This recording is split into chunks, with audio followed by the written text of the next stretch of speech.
Boom. And just like that, we back. Bricc baby is minutes away. Allegedly? Allegedly minutes away. Well, Mikey has his location on. It's about 28 minutes. 28 now? Are you... Yeah, I'll give you exact. He's going in the wrong direction. 4:40? You said it was 15 minutes ago, like 15 minutes ago. No, it's... Yes, you did. You said 15 minutes. Oh, my God. How's he going to be... 15 miles. 15 miles. Okay. The traffic is exceedingly... I don't know what's cracking today. Still, I don't want him to turn into like a house phone situation where you just never know. Like, because like last week he didn't come. This week he's 40 minutes late. I mean, come on. We're gonna have to institute some kind of control. What are we gonna do? This is where it starts, Bricc. But at least, hey, I'm not. Listen, this is a sacred podcast. We must adhere to a time. We must be here. We must have respect for the fans. And if Brick's not going to respect the fans enough to show up on time, I am not above issuing, penalties. well, Will I construct my own jail within the No Jumper office and imprison him? I don't know. I hope it doesn't come to that. The good news is, I think Brick's kind of like important to the podcast because I agree. He does know more than 4 jokes. He's like at least he's got like at least 6. I'm with you on that. 60 jokes. He's got upwards of 60 jokes. Yeah. And that's pretty good when you're used to podcasting with somebody with 4 to 5 jokes. Yeah, like I haven't heard not a single sure. Oh my God. We're on the right track already. Yeah, that was an era. Quite an era. Oh my God, yeah. Sometimes I'll have a nightmare where I'm like trying to tell a story and like the person across from me is just saying sure and you're just obsessed with porn. And I don't know. Like I forget what the other 3 jokes were, but EBK J-Bo voice, PTSD. I lose my mind when I hear sure. Really? What does that mean? No, What's he said gun sounds. Oh. I feel guilty that I haven't actually engaged with the album. Oh, it's incredible. It's ridiculous. Yeah, like if that's... I listened to like 2 songs. I'm gonna be honest with you, and I was like working out, and then it like YouTube went to something else, and I forgot that I was intending to listen to the J-Bo album. So yeah, that's pretty weak considering I'm out here attempting to like be this Stockton oracle. Well, like as a longtime resident of J-Bo Stan, that's where I live. So I was privy to a lot of those records before the album had come out because he had been previewing them for several months. Did the Fly Boys leak them to you? Wow. Michael, can you find my water and my coffee? Because I thought I brought them in here, but I guess I didn't. What the fuck? We have op leakers. I will say, though, the album is incredible. If you're into just that straight Stockton driller music, like, and just I feel like the best thing about J-Bo is just how articulate he is. I feel like he really he explains things in a way that's really palatable and understandable, and I feel like a genius and a murderer. A genius and a murderer. You know, this is not that he is, but he's kind of playing one. You know, I would assume it's all jokes. Yeah, no, it's like, American Psycho is a great movie. Yeah. Exactly. At the same time, I feel like there's a lot of influence to other regions. Like this is the most I've heard.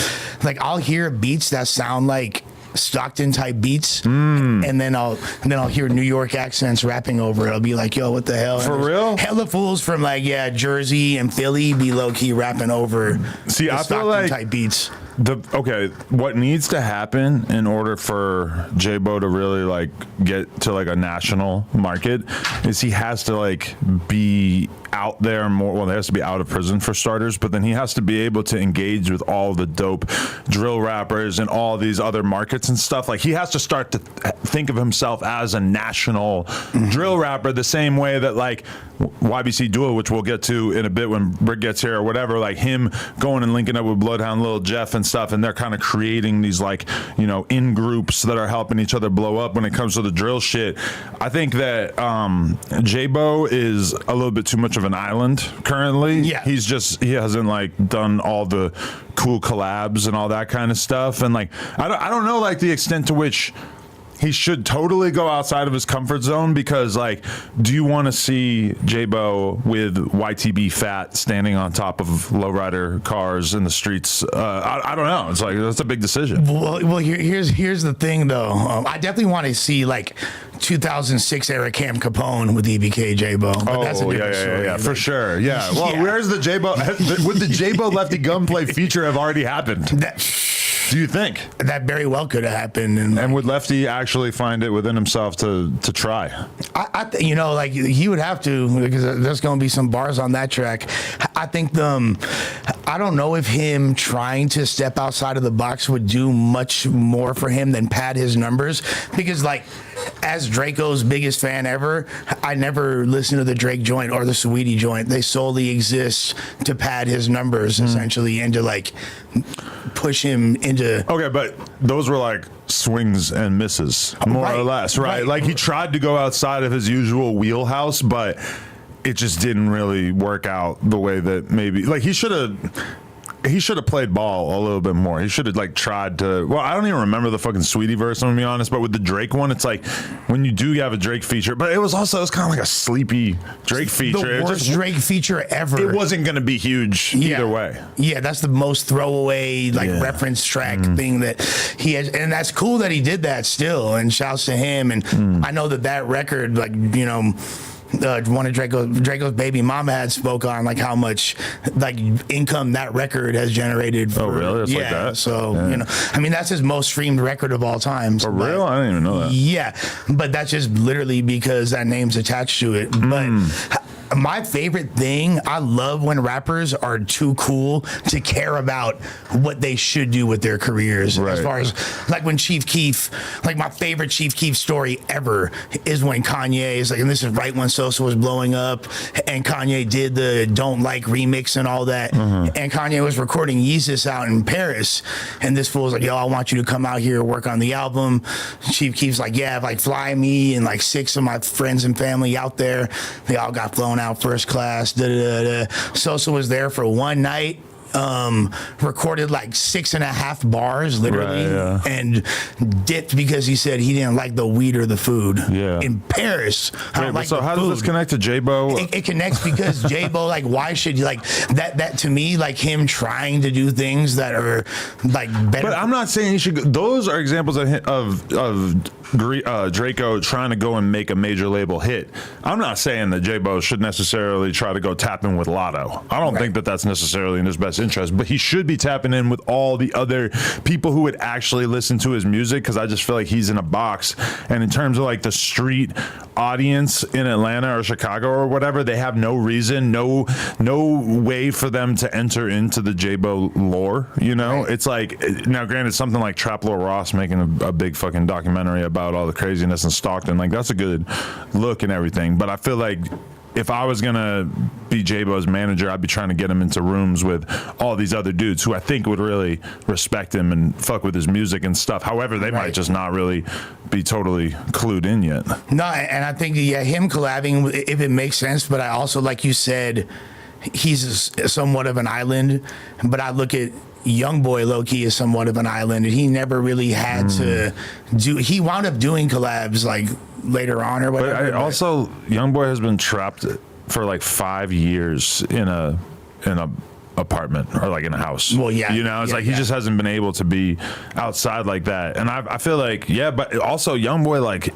imagine the shit that he would have created if he had actually gotten into the studio with all these other killer rappers from all these other markets. No, yeah, it would have been insane. They love him despite him not doing that. Like Youngboy's like #1 rapper for any person from the hood, from Chicago, the Bronx, all these different markets that are not supposed to fuck with him and don't listen to down south rap in general. They all fuck with Youngboy. Like, he's the god to that generation. Yeah, he like damn near transcends region. Like, there's no real limitations on him like that. Now, when you had said the other day, like, you said you thought that EBK J-Bo was the biggest rappers to hit the West Coast since Kendrick. Is that what you like? Not the biggest. I'd say right now, in terms of who I would say are the hottest rappers coming out of California as a whole. What is Hurley sending me? Hurley, okay.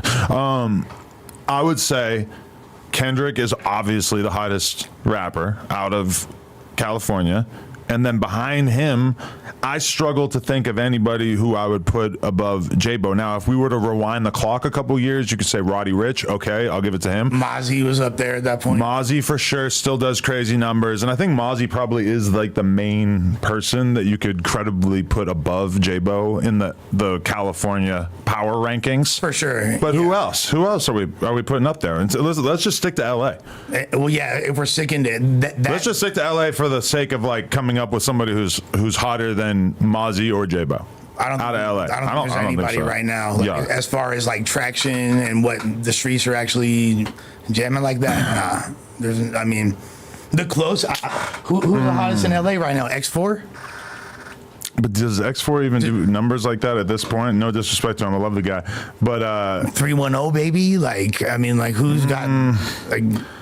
I'm gonna say more like I feel like OGZ is hotter than like 310 baby or the other one that you just said. 310 baby is joint getting played like crazy on the radio right now too. Yeah, but that's a big difference between like somebody who has a hot song and somebody who has like a whole rap career. You know, it's like I would have to.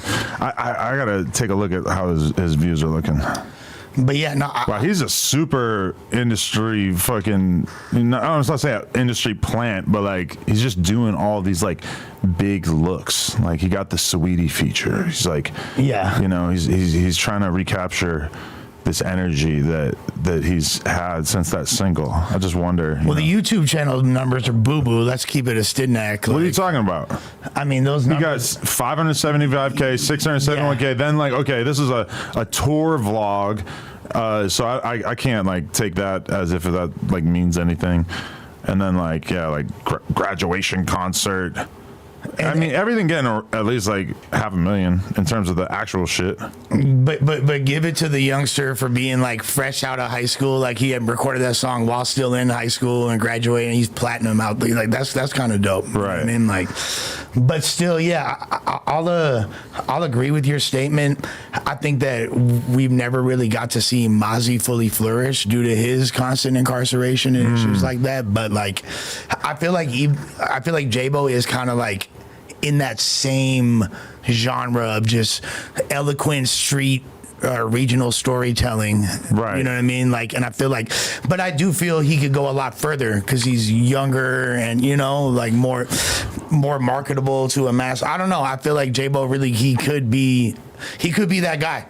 No, I agree. I think he is. I think he's like I'm already. I mean, the question is just like how long he can maintain the sort of run that he's on right now. And I mean, you do kind of notice, if you want to check this out, look at like considering that he's coming off of the success of Boogeyman and all these huge songs, I am kind of looking at like 161K in 4 days as being like a little bit lower. Well, I mean, and then Kaboom does 245K, which is an amazing record. Right. No, I agree. All this shit is crazy to me. But when I'm looking at like, you know, Vulture doing 1 million, Boogeyman doing 10 million, probably Curse doing 3 million. I was kind of like expecting this run of him doing like multiple M's on like mad songs in a row to sort of continue. I don't know if there's any sort of like listener fatigue thing going on, or maybe the fact that he's locked up is kind of like causing the audience to not be as excited. But I mean, yeah, for sure. And then like because those are like he's doing these numbers off of videos that he had shot for 8-month-old songs that had already come out, and they're still doing decent numbers. You know what I mean? Exactly. Like, yeah, I'm impressed. And it kind of reminds me of when Draco was locked up and he dropped the Roll Bounce video. That was kind of looked like it wasn't a really completed video, and I was like, man, this ain't gonna really, this is not the best look. And then of course it winds up hitting a milli within a couple months. But him coming out and doing 10 million on that fucking Boogeyman is pretty crazy. Yeah. Although Russ has me paranoid because Russ is talking about how everybody buys views. I'm like, man, anybody could be out here faking shit. Yeah, is that? I mean, like, I don't know. I'm just saying, like, Russ is always tweeting about it like literally every day, and it just makes me feel like maybe I'm not paying enough attention to this, because almost every record I look at, I at least think about it for a second. Or anybody I look at who has like a lot of Instagram engagement, and I don't say this to like sound petty, because I am of the many people who have like 1 million plus followers who are like really astonished by how bad their fucking Instagram engagement can be at times. Yeah. But it's like sometimes you look at somebody's pictures and they've got 400,000 likes on every photo and the comments don't really line up and you're like, I kind of feel like you might be the dude who just doesn't want to be the kind of guy who gets 10,000 likes a photo. And so maybe you have one of these services. I mean, I do know people that I am 100% sure they have the bot that gets them all the fake likes. The cocaine bot? Well, that's a different bot. You know what? Like, I feel like I have never bought views. So let's just make that clear. On my mama. Never. Mama. If I were to, for sure, any of the fans who are out there would have seen over the years that there was times where the views were dog shit. Yeah. And never did I resort to fake views. Nah. Never. And if, like, I mean, at the end of the day, channels get smacked for that. You can't be doing that. You're going to get in trouble. So I've been scared because of people who we've interviewed who then purchase views. And I don't want to throw them under the bus, but they're out here. And also, like, people blame us for the comment bots. Literally today, I go to read the comments on fucking on the new interview that we put out today, the Bando KD interview, and it's like I couldn't even read it. There's like 200 fucking fake comments in a row. Yeah. Well, I don't know where this shit is coming from, man. It does, and that's the thing. Anybody that knows about, if you have like a poppin' YouTube channel with millions of subs, there's gonna be a lot of botted comments off rip anytime a video drops. That's just how it works. But I get why people would be. I get why people would like that would add credence to why they would. I get why people assume it, because why the fuck would, like, how does this benefit the person who's buying these fake comments? Yeah, I don't think, like, I can't think of like a monetization strategy. Like, even if people do like follow, like, go back to that channel that left that comment, and like maybe they get a popular comment, so then they get subscribers on the YouTube channel or something, and then maybe they sell the channel or something. I don't know. That's the only thing I could think of. But it does make sense to a lot of people to blame us for the fake comments, even though, like, what the fuck do I care about getting fake comments? Yeah, well, here's the thing. As a habitual finesser for years, I can say that at first, people want to pad their metrics because, hey, you might actually get more guap. You might actually get an investor that wants to come in. You're able to provide these eyeballs that you claim you can, and they see the numbers. But now anybody that people can see through that. They know how to do like cursory research that knocks that out the box. However, you know, but people who get the really designer shit, right? Then I can't tell. Like, I don't know. And like a lot of like big celebrities, like they're in this business for sure. Because why wouldn't they be? If their whole fucking career is dependent on them keeping up the image of being a 1 million plus view artist, right? They don't want to be the guy who puts out a video that gets 100K. Like, it fucks up their whole the vision of them that people have, right? And their monetization strategies based around that video. Like, okay, this is the main difference between me and a redacted artist who's buying views on their fucking Spotify or YouTube to keep up certain impressions, is that our main strategy for monetizing is the content itself. You know, it's like, why would I ever want to spend $1,000 to make an interview look like it's way more popular than it actually is, when the whole point of doing the interview is that hopefully we're turning a profit from the interview. Like, right. I'm not really like concerned with how the interview's view count makes me look. But then meanwhile, if you're an artist who gets 50 or 100K to go and play festivals, and part of how you get booked for those festivals is the fact that you are viewed as being a certain level of popularity, and even the dumbest like concert booker can kind of go glance at your YouTube channel and be like, oh shit, he's falling off. You know, well, then all of a sudden it's like a very logical business decision to spend a couple $1,000 to make each of your, I don't know how much it actually costs, but it probably is even cheaper than that. But you would really have to do more than that because to anyone. You got to do the comments and the likes too, for sure. And you got to do your Instagram likes, and you got to do like everything. And then you got to probably pay for reactions and all that to make it look more legitimate. engagement, because ultimately that's how I was going to say about J-Bo earlier. That's how you can kind of tell that his engagement is real, because there's hundreds of reaction videos when he drops. There's people from all over the place and like that are clearly invested in his lore. You could also tell oftentimes when channels are paid to react and when they're not. And see, I never watch reaction videos. That's just not the kind of content that I'm really tuning in for, to be totally real. But just like the mere fact that they exist, and sometimes there's a few that I kind of like. There's this one where it's like a dude, some kid, and he's showing his pops who's like older than me but around my age, like new hip hop. So it's like pops is reacting. Or there's another one where it's like young dudes like that are 18, 19 years old reacting to hearing Nas for the first time and Big L. I've seen all that shit. But this is the thing, is that for sure there are like networks that will basically get many channels. Wow, Big Baby's here. It actually did not take as long. It was only 24 minutes late or so. That's not bad. Well, you got a McDonald's shirt? Oh, it's a Palace shirt. Yeah. I've never had bad McDonald's. Ever. I was going in on you. I'm sorry. You probably gonna want to pack me out when you hear it. Nah, it's cool. I go for it. I have my fucking, what you call it? Baby? Car. No, yeah, baby in the car. I had to go pick my car up from the dealership. Oh, okay. Nice. We're talking about fake plays and stats on YouTube uploads and shit. You been in this game? You got a fake cartel out there getting you a couple 100,000 extra views per video? I mean, none of my videos have a couple 100,000. So. I'm sure they do. You probably got. I mean, they got some, but they don't. I'm not.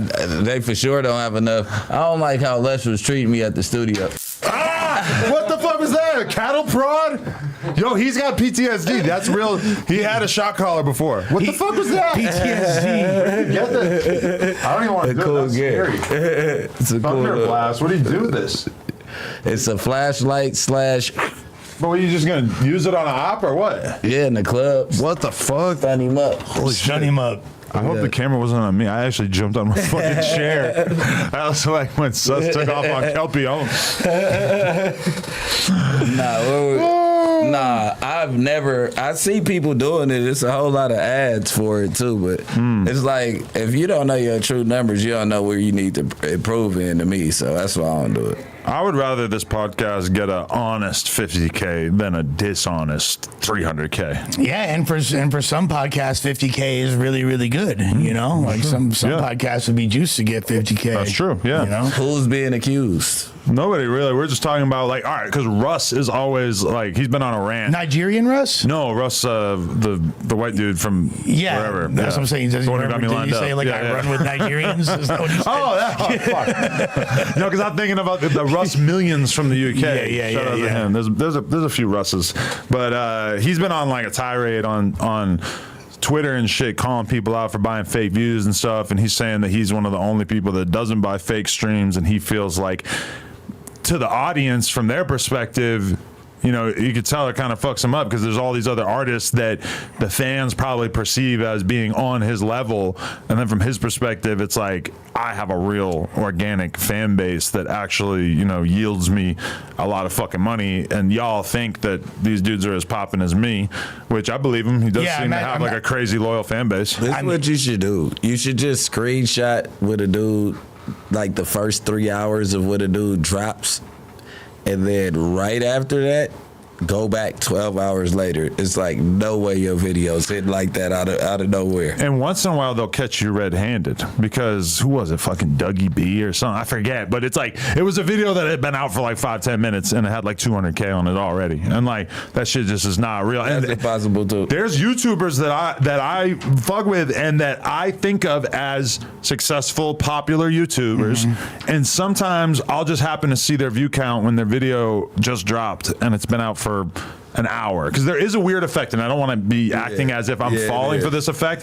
where when your video first comes out, a lot of times it will say that it has 1,000 views, even though on the back end it'll say YouTube that has Studio. 10, 20,000 views. Studio's always ahead. And so constantly you'll see people in the Reddit saying, oh, look at this No Jumper interview that's like a total failure because it has no fucking views and it's been out for like 10 fucking minutes. But like, I see videos that have been out for 2 hours and they got 20K, and then if I see it a week later, it's got 1 million, and I'm like, I don't know. If it was gonna get 1 million views, I just feel like it probably would have had more in the first 2 hours. You don't see any. Have you ever seen a video that like gets? It'll be like 60,000 or whatever, 50,000 in a day, and then it drops.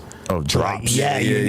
No, I never noticed the drops. Those are the views that they catch. Yeah, Take like away all the fakeness. Yeah. so. There's like you said, there's the Gucci bag of fake views, and there's the Birkin bag of fake views, and then there's the fucking, you feel me, the Sheen. Temu. Yeah, the Temu Yeah. fake views, and the Temu fake views, they might not could last. Yeah, I mean, there's just a lot of people out there that, you know, like I've had my suspicions about Jade and Alexis. I'm not gonna lie, and the thing about that is that the narrative of like, look at what a genius Blueface is for being able to blow up his other baby mama as big as Krishan. That narrative is so valuable that it's like I couldn't even hate on him if I knew for a fact that he bought those views. Yeah. Because it's such a smart business decision, and the people are so fucking dumb that it's like, why not pull the wool over their eyes? And then But it's like, yeah, it does well, feel I'm weird out of the way. because I've been playing the game honestly for all these fucking years, you know? Yeah, but I mean that's what separates it, because ultimately the people that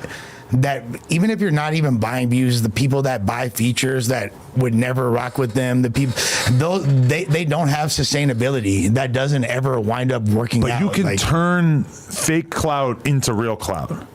You can absolutely. get real opportunity. Like, okay, and even then, it's a blurry line because nobody would hate on somebody who spends $20,000 on promo buying Instagram posts in order to promote their music video. That's honest. But meanwhile, buying the actual views is dishonest. Correct. Like, I don't fault Bandman Kevo when he says that he spends hundreds of thousands of dollars to buy promo on Instagram to basically make himself seem more famous than he is, because it's worked. Bam Bam Kevo made himself 6'4" with plastic surgery. See, so, I and mean, even like- that fake ass shit that he's trying to pass off. He fucking photoshopped a picture with me. He told me to take a few steps back. Like, he fucking, and I respect it, because it's like he's famous regardless of if he fucking had to buy those Instagram posts or not. There's a lot of people I know who are actually like famous who buy promo from us all the time, that when I look at it, I'm like, damn, like that person spent X amount of dollars with us in the last year just pretending that they're more famous than they are. And I respect it. Josh at nojumper.com if you want to also pretend to be famous. Be famous, yeah. Get you yours. Hey, we're with the putting you in the superstar category. Don't worry about it. Yeah, You fuck might it. be the next superstar. Is this what did they say? Yeah. Oh, is this possible? They saying that Whoopty Whoop is better than this dude. It's like 5 slides of his videos and shit. Like, Yeah. that promo is crazy. Yeah. Like, is he the dude Yeah. in Texas or out Did you see how J-Bo's team is trying to get me killed? Yeah. Peep game. This is why I'm going to fucking Nightingale and I'm digging shit up. Tim, I don't know. I'm It's getting time my to be out of here. YBCDUL on. What you got, a shovel and a pill? Yeah, well, I took With that a line sh- out, but with a shovel and a pill. EBK J-Bo charts over YG on Apple Music. Was Adam 22 right? Look at them putting me in the mix. Look at this. We got dangerous Northern California bloods, dangerous Southern California bloods, and then this fucking dork ass white boy in the middle of it, and they're paying us to post this shit. And now, granted, Hey, the pop out really helped people, right? Yeah. Come out for Kendrick and sell 8K first week. I mean, what's going on? The 8K. peace walk when your album drops is crazy for 8K. oh, see, now you're being The Mr. peace walk is pessimistic. crazy. That was an album rollout? That was Damn, I didn't even put those pieces together. Well, yeah. it that's was for the sure. YG peace walk. After So the you're pop telling me out. that all the Pyrus got hoodwinked? I mean, they might have did the peace thing in public, but it was titled the YG Peace Treaty Walk. Well, maybe. I'm pretty sure they saw the shirts that said "Just Re-Up 3." You feel me? All Oh, over. yeah. I don't know that YG was complicit with calling it the YG Peace Walk, though. I mean, That's what it was That's known what it as. was like known that's as, the brother. YG piece. I mean, even I'm if not that trying to. wasn't I'm not trying to put anything on it. I'm just saying there's been a whole lot of YG outside. He was outside on 4th of July. He's been trying to reach and get the community and all that. Now that all the reaching, we've got a hell of a first week. They say it's a W because it's independent. Hell no. Is he independent now? I guess. Wasn't he with, I forget who he Def was Jam. with. He was with Def Jam for all those Def years. Jam, we back to Indy. See, he's slipping in bars. I had to stop myself from posting a bar from my cipher on the fucking story today because I want everything to feel fresh. I don't want anything to feel like a throwback. But oh man, stop trying to get me on that. Because once we start talking about that, I'm gonna have to start talking about that. But so okay, you think that YG? This is going to be viewed as a clear-cut L going forward. I mean, I guess the AK does sound pretty bad. I'm not sure. There's no if it's independent, I guess that is a good consolation prize. But regardless of it being indie or not, there's no circumstance where that's a W. You know what I mean? Like just with an artist of that caliber, They slandered Mustard for 25. bro, Ice Spice and Lotto both did 25 and 26. You know what I mean? I feel like 25 is honestly pretty fucking normalized at this point. It's actually lower than artists that. AK is not normalized. No. AK is like when you really have people watching your shit. AK's, yeah. You should have charged him for that show. I know they like, I should have charged him for that show. Yeah. It didn't work. Oh, you're saying the podcast didn't work? Yeah, at all. You think it's canceled now? It's not on the air anymore? What? There we go. The YG podcast. It's not happening anymore? Nah, I was talking about the pop out. The pod. He might be taking a break because he had to re-up. I mean, he probably had a deal to do the podcast for a certain period of time, right? Oh, shit, it's been over for 4 months. 5 months. What's the last, like, the big single he had? Was it? Look at those numbers. Has he had those like are all like shorts and clips and wait. But why when I scroll back, is this actually it? Has he been like on a big record like since that? Oh, see, it was posted on his channel. Yeah, there is a separate channel for it, but he was posting the podcast on his channel. He hasn't done one in 4 months. Schoolboy Q, most recent episode. In terms of his recent views, you know, he's doing like 1 million or so. Less than J-Bo. A little bit more on average, yeah. But I mean, would you put YG above purchasing views? When I look at his first week sales, I'm like, shit, he should have purchased some fucking sales. Yeah, he should have put that bot for him. And then Kendrick didn't even give him the bot guy's number. There's no friendship after the pop out, bro. The pop out did nothing for nobody's career but Kendrick's. Yeah, that's a fact. And the song was already on the way to do what it was gonna do. So. Right, absolutely. I think without a video or anything, it would have still been. Full still you haven't even seen the video. Yeah, I ain't even seen the video. You haven't seen the video? I saw like clips of it and stuff like that, but I want to see how many views the fucking video has. Yeah, but YG getting 400 sales is not good in his first week. 117 million views. Okay. Yeah. I'm just like astonished that J-Bo's team is really running this play right here. Normally I would never even like acknowledge that somebody bought promo from us because I just want to, you know, if you bought it, hey, fuck it, I ain't gonna snitch on you. But this is like pretty messy. You gotta say it. Especially because I did not say a fucking goddamn word about YG and J-Bo. All I said was he's in my opinion, he's number 2 after Kendrick in terms of who's hot. Now we threw Mozzie in the mix. I think Mozzie deserves to be back up in there too. But in terms of LA, who's the top rappers right now? I don't even know. Honestly, we gotta fucking Google it because I feel like there's got to be somebody I'm forgetting. Top Los Angeles rappers right now. I wish I had Chat GPT. Just Doja Cat for sure. It surfaces Frosty the Snowman for some reason. That's like Google's best guess. Well, I forgot you can't actually like Google everything. Maybe it's just like I think I might be in my own like taste bubble, but I've been said it was X4 for a minute, but I don't really. Oh yeah, X4, Dodie 6, and all them. They the ones doing the numbers. I got love for X4, but Ralphie. I don't think you can put X4 in here, J-Bo, in terms of actual popularity. You said LA. Yeah. Oh no, okay, that's LA. Yeah.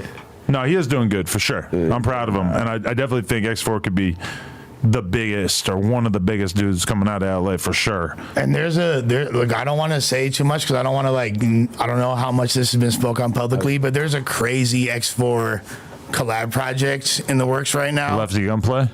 Was that talked about? Well, that's yeah. He was talking about it was like it's not just that. There's an X4 Lefty Gunplay and big hit song, right?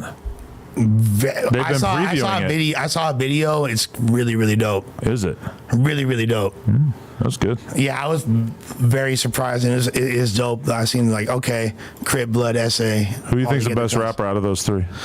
On that joint, like X4 kind of was snapping, but like Big Hit, super nice too, and it was a good lefty verse. Like it was one of the better lefty verses I've heard in a minute. Like he seemed like, I think that those dudes bring out a good song, and I noticed that like Lefty when he was with Ralphie, crazy song. Lefty with RJ, crazy song. You're saying we got to keep him away from the Cholos. I'm saying like they're. He always sounds better when he's with the blacks, in his words. When he's rapping with like higher caliber rappers, like he gonna try to up the score a little You're bit. saying black people are better at rapping than Mexicans. Well, I didn't say that. You're saying the but Mexicans are all I think off that's nitrous. like a kind of. I think.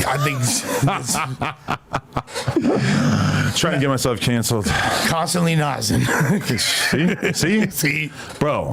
How excited are you for the cipher? I'm so juiced. Me too. I honestly like when I okay. This is a weird thing to happen. I went in and recorded the first part of my verse.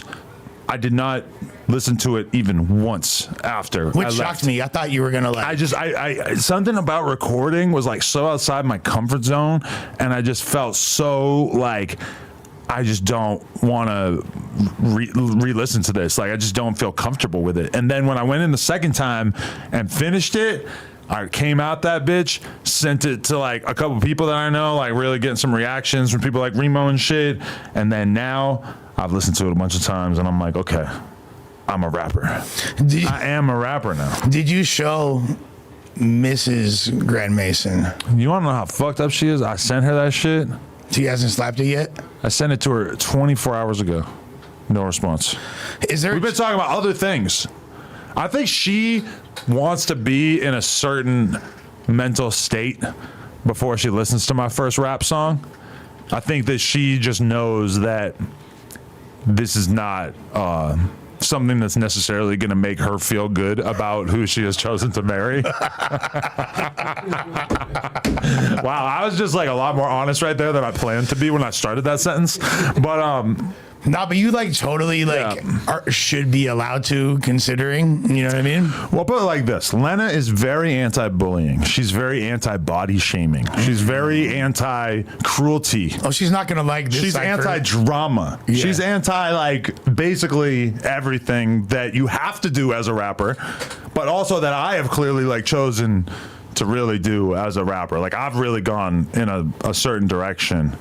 I think it's a great era for you to have chosen to pop out in, considering 40 is good. beyond the age aspect, because like, you know, when you live a lifestyle that we've chosen, just like Street life. the street life. When we hopped off the porch. When we jumped off the porch, still in Pampers, you know what I'm saying? Still in incredible diapers. Still yeah. in pull-ups, ready to pull up, and we realize that this is what we gonna do.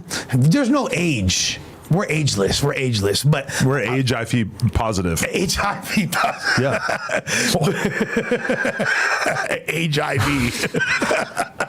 I also, you know what pisses me off? It pisses me off that knowing that no matter what, people are not going to give me credit for writing that shit. Because I felt like I wrote like 80% of it or some shit. I And mean, even the stuff that you guys gave me, I like totally remodeled it. You and, like, wrote that shit. So What you I feel talking like about? they're not going to give me credit for writing it though, and they're going to be playing like guessing game. Maybe I shouldn't even put that narrative out there because maybe they will just give me credit. But also, I said a lot of things that are like shit I don't mean. Yeah. Like way out of pocket. So they know nobody else did it. Nah, ones like that you said were way out they're of not going to give up. You know what it is? It's like when you do a skit. Everybody's going to respond to your skit like it's real. Like if you do something that's like a blatant troll, Yeah. people are not trying to hear that. Like if we do a fucking skit outside where I fucking point a fake gun at Bricc and say, "Get the fuck out of here," and he goes, "Oh, all right," like you know, Wait, that was a fake gun? People are gonna act like that shit's real. People aren't just gonna roll with it because it's more fun to roll with it. Yeah. I'm gonna run a skit outside one day. Might be a Thursday. Oh, shut the I'm fuck just up. talking shit. Yo, man, I tried to get him him to be the fucking. He won't do it. His response was, "I'm not a rapper." He ain't got. But it's got That's nothing what I'm to do saying. with I'm being like, a it's just got to rapper. be an intro. It's just got to be you talking shit for like 30 seconds and like, It's some shit like when you was on Love and Hip Hop, Cash. yeah. Well, I mean, come on. You know what I mean? Like, this is Fuck with us. It's games. I don't think we should give up on this. I'm a Quite, yeah, call him. Well, all right. We can always have Big U do it. That's a good idea. Yeah. Oh, As an alternative. I'll tell him that. Yeah. I'll tell him if you don't do it. We just get. It's either you or Big U, dog. If you don't do it, Yusufer is gonna do it. Oh man, I'm just fucking geeked, bro. Like I can't believe I waited all these years to finally get the confidence to rap. Yeah, but it's a great era to hop out the porch in because right now is the beef era, and Yeah. people forget, man. Hip hop started out as diss tracks. It started out as beefing. It started out as competitions. And so now that this element has been mainstreamed again, and it's totally cool to just get on fools' helmets. Right. This is the time for the 20s. you over there with them dirty Adidas. Oh, better clean your sneakers. I really regret not dissing Kendrick. Yeah, I mean, Just from an attention getting perspective, I felt like I kind of had to diss him, and then I just kind of forgot. yeah, like I'm not like you, like Netspan said. You said something where I thought you were talking about Kendrick. Oh, at the really? end. Yeah, but I put it together. When you didn't say you were, I was like, oh yeah, I just thought I gotta hear it one more time. It's towards the end. Getting a Kendrick response would be too hard. Well, the thing about the cipher that's going to be lit is I don't think I got it in me. I don't think he's responding to me no matter what I say. I'm gonna make a whole song about him. Well, Anything to try to get in the to get on the Kendrick clout train. Are you saying that we're gonna hear more from 22 Watt? This is what I will say is that as a rapper, the beat I chose was a little bit more mellow paced. I have a desire to be a drill rapper as well. ooh, So, because I was watching fucking Mick Bucket Nuggets or whatever, the friggin' Brandon Buckingham and YBCDUL collab. And you know, Brandon Buckingham's like a fucking nerdy white dude who just like, he just got on the track and he rapped his ass off and he sounds white as fuck. And he's really like he's with a killer on the song, but he's primarily rapping about just doing a bunch of drugs and shit. But I mean, I just respect that. Like, yeah, so what? I'm a YouTuber. I can still get on a beat. I can still make a song. It doesn't matter if I sound kind of corny. I'm just gonna do this. This is just like any other kind of content. hey, what did the white dude say in Hustle and Flow? Everyone has the right, deserves the right to contribute a verse. There it is. I've never seen it. Feel me? So A I great have no movie. idea. Shouts to Terrence Howard, God. Maine. You never seen Hustle and Flow? Nope. So have you ever heard the song "It's Hard Out Here for a Pimp"? Of course, and I know that that's why that song won the fucking Grammy, right? Yeah. Yeah. I was about to say it's hard out here for a cuck. That was good. That was Cuck good. is the new black. Wow, I can't believe I didn't use the word cuck in my verse. That's a letdown already. Damn, they're gonna be pissed. But here's the thing: whether y'all like it or hate it, whether y'all actually enjoy the bars or it's cringe porn, whatever it is, you gonna watch it and you gonna definitely feel some type of way about it, good, bad, ugly. It's just, all right, this is the thing. I was a very interested observer of the Lil Ack career when Academics did his rapper arc. And I remember his first song. I watched it as soon as it came out, and I think it got like over 1 million views right away. And then he did another one, and it maybe got 400K, maybe. This is just my recollections. And he was having his chat ghostwrite it. Are you serious? Yeah. That's actually fire. But then like the next one, I think I remember it like not hitting 100K. Now I'm sure if you were to go look now that these views would be more. But like that just like told me if you're ever gonna rap, they're gonna be super interested in the very beginning. And if you don't like do some shit to keep them on the hook, then they're gonna fucking lose interest in you very quickly. So I don't know what the future will hold for myself as a rapper, but I do know that I'm gonna have to move carefully because I don't want to lose my aura, as the kids say. The kids say you got to be careful with your aura. And this is what we were talking about earlier with J-Bo. You know, J-Bo doesn't need the Saweetie collab.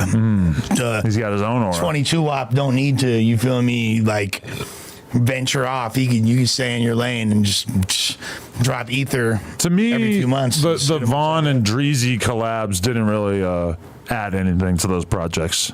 I didn't really. I don't know. Like you could go outside of your box, but I never liked hearing Vaughn go and do a girly song.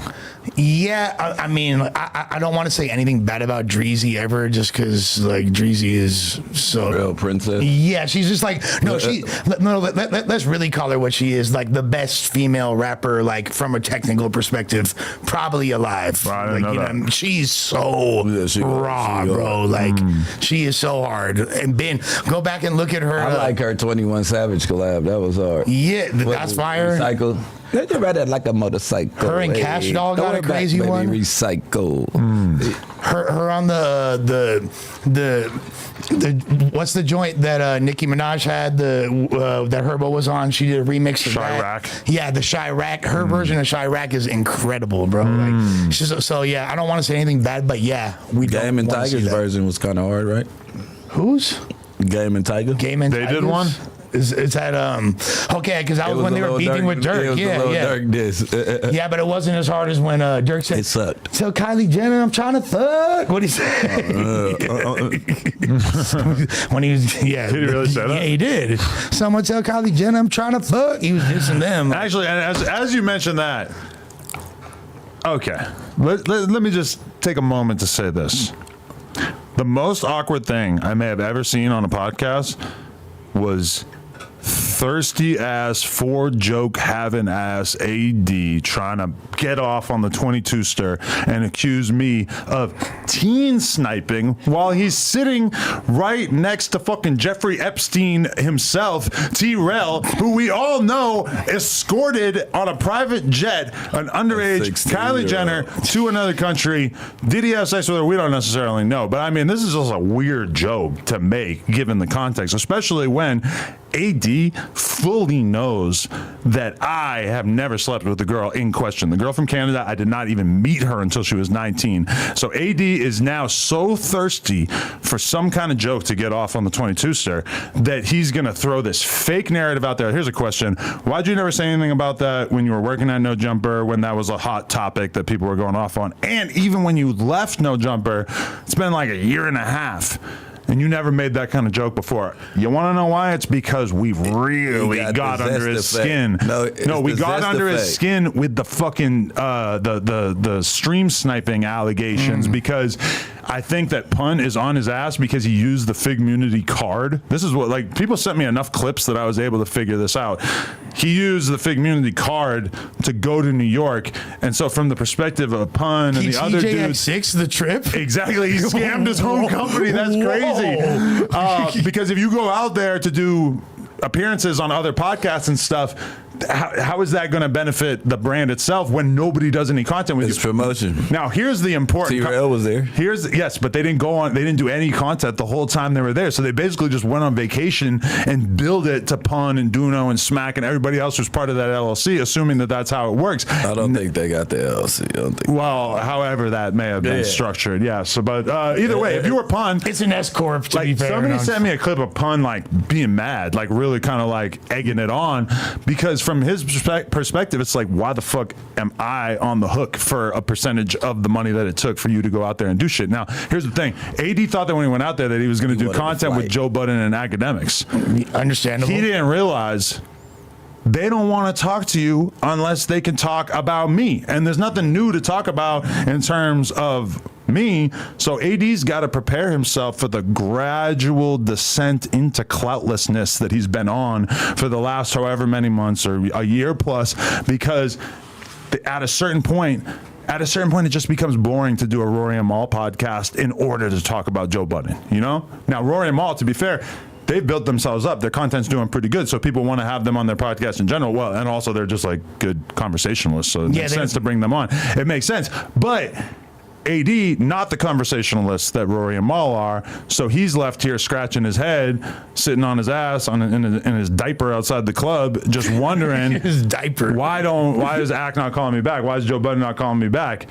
And I guess the other thing that the chat just reminded me of is, how does AD sit there with a straight face saying that I'm somehow now apparently guilty of some sort of sex crime with a younger person? I already know when you take a look at his own family? I think he needs to dig into that. I think that now, given that he's voiced off on me that he should probably do a little bit of digging. Now, I never wanted to be the person to throw that person under the bus, but now AD seems perfectly happy to be throwing that stuff out there. So I think he probably should do an entire stream about that. Adam, can't you just congratulate him on his fifth What's joke? his brother? like, he got his Who fifth was joke. it? His brother That's what I said. Was it got his brother? he has some messy stuff in his back. I don't believe that he's a bad person. I don't believe that he's actually. He made a fucked up decision. He made a bad decision at a certain fucked point in his life. He fucked up. And I'm not going to hold that against him, It did at a certain point. That was a factor in us deciding to not work together anymore. But I mean, I feel like, that's something that AD should probably address. You should have just named him like a city, like that he can't live in anymore. Kind of like Mr. Beast. Should have named him Delaware. And just let him keep. Why can't Mr. Beast live in Delaware? No, Mr. Beast has an employee that works for him that's banned from Delaware due to pedo activity. Oh, that guy. I've seen that. You watched the fucking Mr. Beast is a scumbag video? Yeah. I watched that too. And Mr. Beast's nickname for him is Delaware. Yeah. So knowingly, you got a pedo. So this dude's nickname would be United States. Yeah, but not like really. If anything, though, the cold thing is like, damn, like, do you like stand behind your brother or not? Like, that's a whole other conversation, low key. It's like, you rocking with brother or not? No, like, but you remember when T-Rail invited Kiki on the podcast? I do. And then AD deaded it and basically said no to his own brother. And That that's was because you didn't want to be associated with Exactly. Let's take one for the team. I'm trying to see the voltage on here. He's trying to be brand friendly. Oh, you're gonna cattle prod him? I'd like to see that, but Can I I'm do not it to gonna. myself? Sure. Hey, no, but you know what I was thinking when you were explaining all the things that AD was doing, like bringing shit up later on, like it was like he had a problem with it, but it's like later on, it's like the Zest effect. They had DW over there, and they called a Zest win, like, you know what I'm saying, all that shit that he was saying, lie after lie up there. And he said this, he said that.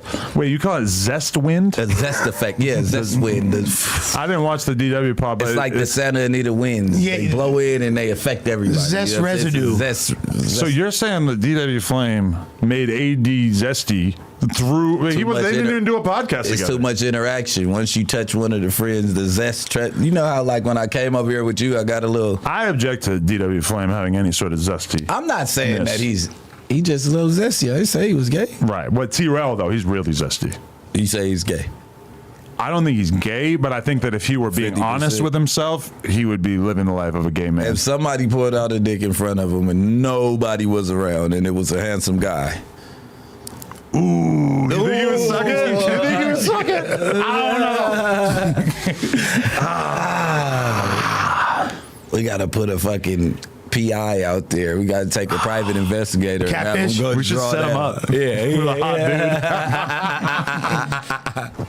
But no, DW, like, I wasn't trying to respond, but it's lies. Okay. Talk about it. Talk about it. Listen to this. Am I good? Yeah, give him a nap while we talking about Yeah. it. Look, This one, that's fine. yeah. One, though. No, Yeah. no two. There's no two. Yeah, pass him a nap. So Jesus Christ. At the end of the day, right, DW, if your brother grabbed me and asked me what you say about Insane, nigga, you know what the fuck I said about Insane, nigga. What the fuck is you asking me the same question again? If you was mad, why you just didn't get off? And what did I say after you said, what did you say about Insane? Because the video's right there. Nobody ever, like, why would you grab a nigga? What you say about the set? Type of square shit is that to say to a nigga you got hemmed up anyway, nigga? Hood. well, Like, yo, gangsterism. I'm also First and confused foremost. because like was that said then or was that said outside? It was like, never said. I'm the one that said what you say about Insane, nigga. I went outside and I'm like, hey, bro, what you say about Insane? That was like, hey, check it out. Because now I hear you talking and I'm like, what the fuck you just say about Insane? That was me checking temperature. Yeah. Dead homies, nigga. That's Because like I was in a dangerous state. So what did you say? Was you saying something? Oh no, I wasn't. I was just saying, nigga, I'm the boogeyman too. Because he was going on a rant after he hit me up outside like, yeah, he mad, and I'm supposed to be the one mad. He said something about the set. That's what he said. And I said, what you say about Insane? Nigga, that's what was said. And I can't wait. I'm not even waiting till the show comes out. Like, I just been sitting there. Everybody just swear all of this shit was going on. Okay. So Bricc pulled a reverse Uno card. Yeah. A Essentially. motherfucker. No. Because I'm just trying to say, okay, I lied and said that I've dissed your set on the phone with you. Like, what the fuck are you letting me lie about dissing your set for, nigga? I'll never ask you to get me out of nothing. What I told you was don't come up here apologize. Don't none of my homies apologize, nigga. And if you my homeboy, we ain't apologize. You said what you said. We talked about it. I knew you was gonna get backlash from your homies to make you feel pressured up after you came up here and apologized. You get what I'm trying to say? Yeah. Like, yeah, we both was in a tight situation. He talk about wasn't nobody there for me but him. Wait, is that Where? But wait, is that because like Nigga, apologizing in this context is equivalent to like breaking it down or ranking out? Like, Exactly. And I didn't want Cuz to look like he was breaking it down, but he had other neighborhood homeboys that reached out to Cuz. So why he said, oh, I ain't tripping off you. Oh, I'm tripping on Cuz. First of all, ain't not one nigga tripped on Bricc, baby. Not one. Name a nigga who tripped on Bricc, baby, nigga, and he ain't dead. Dead homies, nigga. I'm tired of playing with niggas. Name one that tripped on Bricc, baby, and ain't been fired at, shot, smacked with a pistol, nigga, on the dead homies, nigga. You can't name one. You can't name one. Just like they said, who was your op that squabbled you and just give you a squabble? Hey, if you beat my ass too bad, nigga, the last nigga whooped my ass, nigga.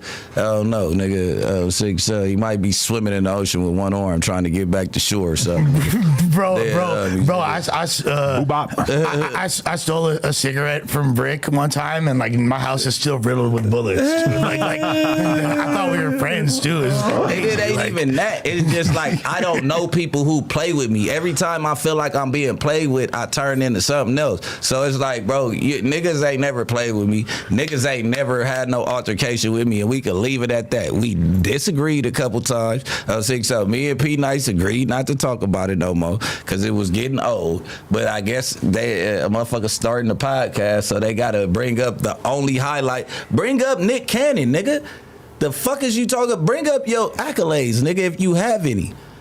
Bring up how you did 8K in a week or something. You know what I mean? Like, leave me the fuck out. I was surprised to see them get sucked into retelling this entire story, apparently. That's the only reason they had him there. I watched Flacco's video about it, and at a certain point, I just started tapping the 10-second fast-forward button. Flacco becoming an op lover, I think he really think, like, bro, it's not that, gang. Like on 6-0, them niggas is real niggas. Y'all got what y'all got going on. Y'all have never aggressively said nothing to Bricc, baby, ever in your motherfucking life, nigga. And we gonna keep it like that. You know what I'm saying? I wish the best for you, niggas. Stop lying, cuz. You niggas just be out here lying. I ain't gonna let you like, oh yeah, he'll lie. He'll tell a motherfucker, hey, I was on live and nigga, I got into it with a nigga from A-Trade and I said, woo, woo, woo. I knew it was gonna get clipped. I called DW like, yeah, I just went left, cuz like my bad. You gonna see it in a second. Boom. Then we on the phone. I'm talking to him. I'm like, man, I'm not even tramping off that, bro. Like, woo woo, cause we don't say tripping, we say tramping. And I'm like, ah, shit, my bad. So now, fast forward, you slip up. You owe me that. Like, you don't owe me that. I owe you that. My bad. I owe you that to not trip. You ain't never tripped. Like, I don't know why a nigga this big is even trying to finesse they homies into thinking that they was on some bullshit. You already bigger than me, nigga. If you want to go with your play, go with your play. I don't know how it would have turned out, but nigga, go with your play. You already a big old nigga. But you already know that's not even like probably him. That's probably other people just being like, pumping like, him up. Yeah. Just like I had people in my ear, but I'm not no pump up artist. You not finna. I could have had this motherfucker surrounded. I could have had this motherfucker, the homies beg me. And I said, no, nigga, cuz didn't mean it. Like, nigga, what the fuck is we doing? He like, you got a job, cuz you got to keep, nigga. Nigga, just let us come up there. Like, nigga. I wish that everything was cool because those fools was cool as fuck. Yeah, to be honest, straight. like me and P Nice, like, more solid than me and DW. And I don't know if he felt like because Gordy has slipped up out here and said trap like 4 times. And I could get Gordy on the phone. and ask Gordy, what I say when you said Trap, nigga, DW was standing right next to me. He was about 15 feet away from us. He was probably by the refrigerator. We was over there by the cubicles, kind of. You get what I'm saying? But like, he was saying it loud. He like, hey, Trap, check it out. Talking to me. Because we call each other, that's our favorite word over there, like in the neighborhoods. We call that like our best friend. Yeah, like, what up, I get Trap? it, Like, yeah. ooh, ooh. So at the end of the day, he said it. Then I looked at Gordy, I'm like, cuz, we gonna have to squabble this nigga in a second, like, calm down, bro. This time, he like, nigga, like, don't say it no more, like, correcting him. You get what I'm saying? So at the end of the day, it's no I'm not gonna tell a story if I gotta lie. And you can ask me about my story every week. I bet you it don't change up none. They shit changed up about 20 times, bro.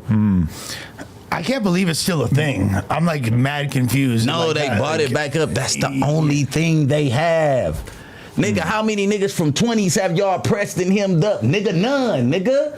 Dead homies. Where, nigga, do it to your ops. Nigga, you was right here. Nigga, while I was finna do something, you was helping me out. Hey, bro, you tripping. On the dead homies, take that energy to your ops on West Side Rolling, nigga. It's a bad combo because T-Rail's in the same boat where he's only going to get attention by talking about no jumper shit. He knows that that's the only thing that's going to really move the needle for him. Yeah, like, nigga, we not ops. Nigga, go to your immediate ops and issue up. And you know, but that's what happens though when you go through the no jumper like transition after. And I'm not saying this about them. I'll say it about myself. So when I left, I'm beefing with no jumper. I'm getting like cool numbers because I'm anyone that don't fuck with no jumper gonna rock with my shit. You feel me? The no jumper fans gonna watch it because they want to see my what nigga flesh and shoot. You feel me? And bro, no, I'm fired too, so he tripping for that. But at a certain point, What the fuck was that? You haven't seen this? I put you. They got all your mugshots. All your mugshots. That's when I got caught with that 75 pounds. Look at all these faces. The many arms faces for of Bricc. trolling. You don't look like you give a fuck in any of them. I was so high off his hands on that one. I was in the hospital. They fucking, I went on a high speed chase and crashed and shit. So I had to play her. All right, take it off the screen again because I'm going to keep scrolling down. I don't want to go past anything weird. Nah, but like, so like I was getting traction, and then as soon as I like was like, you know what, I ain't tripping on no jumper and Adam no more. And then Adam said, you know, we're not giving Lush any more clout. We're not gonna talk about this guy anymore. My shit dropped to like 60 viewers on the extreme. I was like, fuck, where y'all let me peep again? What's cracking? Like, Oh, shit. Lush is dead. Can we put this up on the screen? Oh my God. Oh wow. This was like a cuck audition. Like, he's trying to find a Jason Love of his own. I've seen porns that start with that exact shot. Like, He got the wrong nigga to play with because Matt Barnes really gonna take your bitch. Don't he be doing that? Me and Longway spent 6 months with Matt Barnes while he was wow. breaking up with his wife. Oh my God. He's Should an get him on the animal. pod. I should DM him. I should. He follows us and shit. I was following back yesterday. hey, who was the other hooper he was beefing with over that? Over a Derek chick? Fisher. Yeah. He wasn't beefing Derek Fisher. They was on some player shit. Derek Fisher used to be his coach, and then knocked this bitch. All right, cool. He was cool on it, but you gotta think this was his bitch from way back. So at the end of the day, the kids was living in unlivable conditions or something, and then she came up to the school tripping when he went to go pick him up. That was the thing. Okay, that's Fisher what it and her was. was Yeah, tripping on him. Yeah. He's a player. Check this one out. Show the screen. We got Jason Love at home. Shout out Matt. I don't know him. What but- did they say on there? I don't know, but it's just funny that this is like the narrative that the Reddit decided to run That's like with. the historical whitewashing of history. What Jason Love would be portrayed. That's like white Yeah, Jesus. this is like the actor who's playing him. Yeah, Yeah, the white Jesus, the Jim Caviezel or whatever bro's name was who played Jesus. Yeah. But I mean, listen, like they hate on their own Reddit a lot. I just got to say, I love our Reddit. Like, this is, I would not. I owe them many laughs, even in the last 24 hours. So I got to give it to them. Yeah, bro. Shouts to all 50 of my accounts on Reddit. You feel me? We're running it up. Cool, yeah. I think it's time for us to talk. Yeah, YBCDUL, man. They begging us. Rest in peace, man. Let me just, from my I don't got perspective, no sympathy. Go ahead. I didn't know about YBCDUL until I did the Skrilla interview, and Skrilla and his brother told me you got to interview YBCDUL. If you check out that podcast, towards the end of it, they start telling me you got to fuck with him, rah, rah, rah. I didn't realize they were talking about Mr. Disrespectful, who I had already kind of looked into a little bit, got him on the podcast, and you know, I've had some people try to like compare Crip Mac to YBCDUL in the last 24 hours, and my response to that was, there's levels to disrespect. Crip Mac has dissed the hood that they primarily diss with. Okay. But he doesn't do the roll call of dead people, and he's not doing cinematic music videos, making jokes about McDonald's because one of his ops got killed at McDonald's, etc. Like, there was just a level of darkness to YBCDUL's persona. And combine that with the braggadocio that he was doing in the Brandon Buckingham vlog that came out literally the day before they caught him.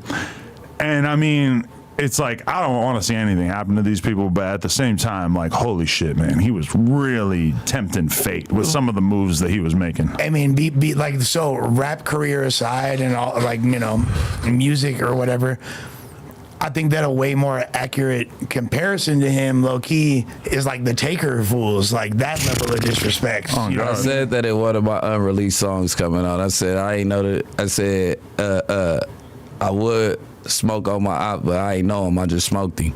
You know what I mean? Like, Fire. I'm not. We don't out here. We don't give a fuck what your name is. The job done. We ain't finna say nothing else.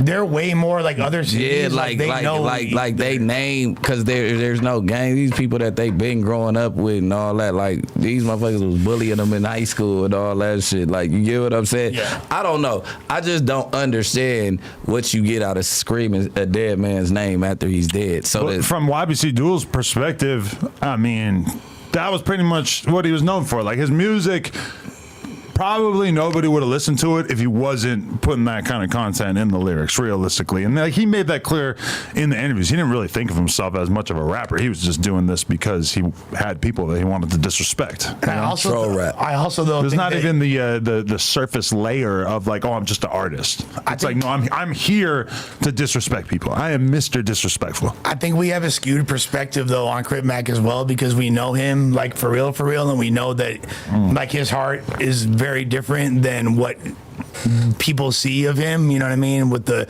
eye busters and all that you other trying shit. to say the homie niced up, nigga? Not in a bad way. I'm saying, like, you feel me? Like, not niced up, but he's like, You saying like his heart isn't. So think you he's trying Really to about say- this Crip and Lush. Yeah, of that's course all he I'm about is. to Of say. course he is. But I believe if C-Mac seen one of them dudes and he was ready, he'd handle his candle. 1,000%. I don't have any doubts about that. You see where they caught him at, cuz, and what they caught him with on 55th Street. Yeah. But what I'm saying is, though, exactly. So because I have this perspective, or we have this perspective because we actually know him personally, we don't realize how other people look at him as so disrespectful and such a menace to that degree. Because once you actually know somebody, you don't see him in the same light like that. You know what I mean? Like, Yeah, for sure. So, He was our Mr. Disrespectful. so maybe there is like an overlay that we're not aware of because, like I said, we know Crip Mac Hart. You feel me? But true. with that being said, Philly is just a very, very like, them streets are cold out there. I can't believe that Brandon Buckingham was walking around the neighborhood with him like that. Like, in a lot of those shots, Brandon Buckingham is facing the street, and then YBCDUL is facing like the building. So if somebody were to pull up and do whatever, and I'm sure they had a bunch of dudes around. I'm sure they were surveying the premises and everything, but Brandon Buckingham putting himself directly in the line of fire. And I feel like this is probably like a level of attention that he hasn't really got, because it's like he does all these different vlogs now with all these different rappers and all these different hoods. I'm personally fucking used to it at this point of being accused of being a culture vulture and everything like that. Brandon Buckingham, if you watch his videos, and I watched a few more of them since this happens, like he's a good hang. He comes and he hangs out with these dudes in their neighborhoods. He gets drunk as fuck. I was actually astounded by how much he could drink. And he's like, he's just in the mix. And he's talking about ops. He's talking about, gangs and shit like that. Do But you think the drinking helps with that, like the social lubricant? for sure, these dudes were garnering like more and more respect for him, as at one point, him and this dude go back to back and take like 10 shots. Yeah. And he had already drank a bunch.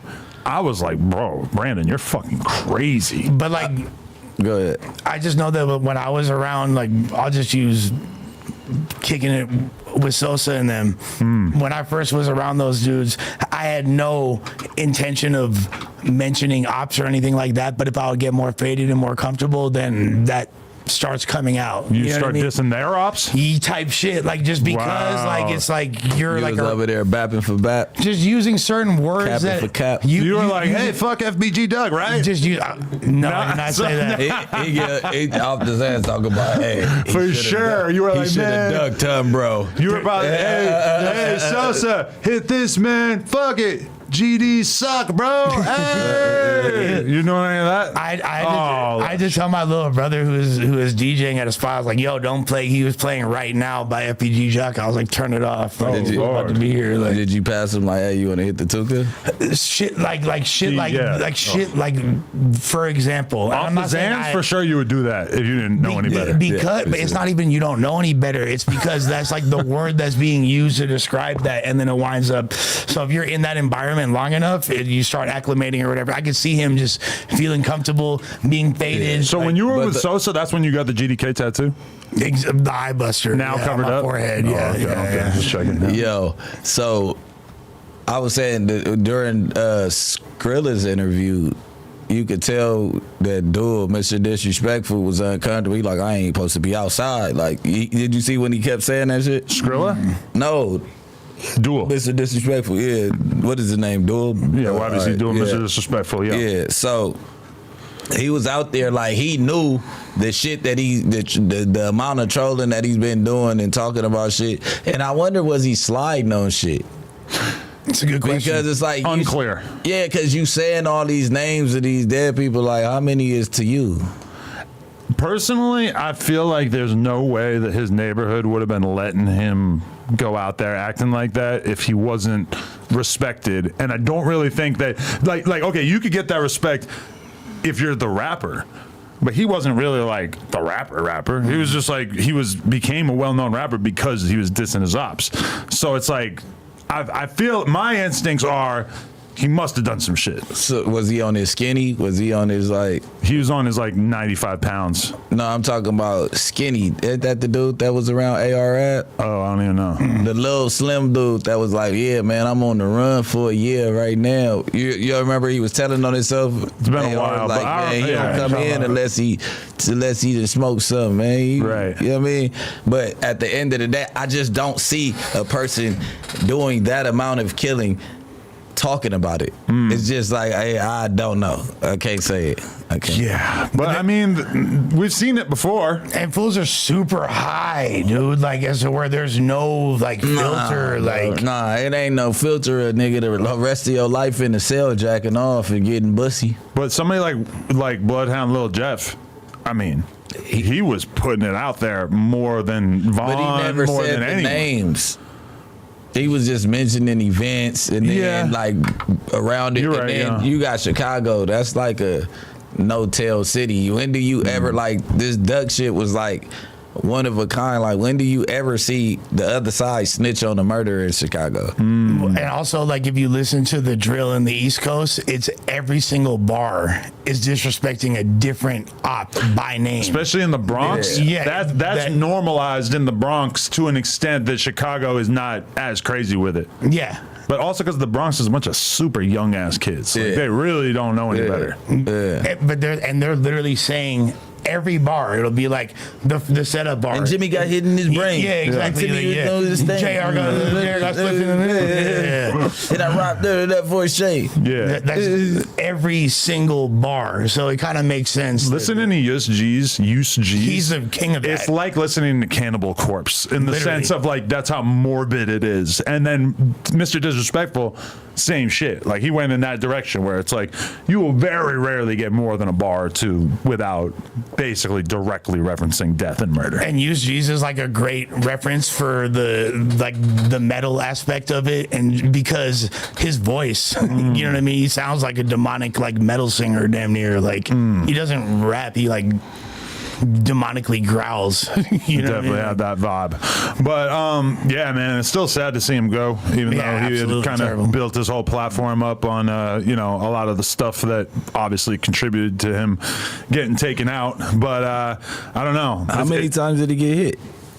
A lot, I think. Have you seen the clip of him getting shot? I seen the clip. You remember we were debating if it was a switch or not. Because it's Sounded like a switch it's to me. so quick. The dude just drives up, and then they just keep on driving. He has to back up to go around the bus. And he was a real killer. He had the shell catcher on. They didn't find not one piece, no bullet on the ground, nothing.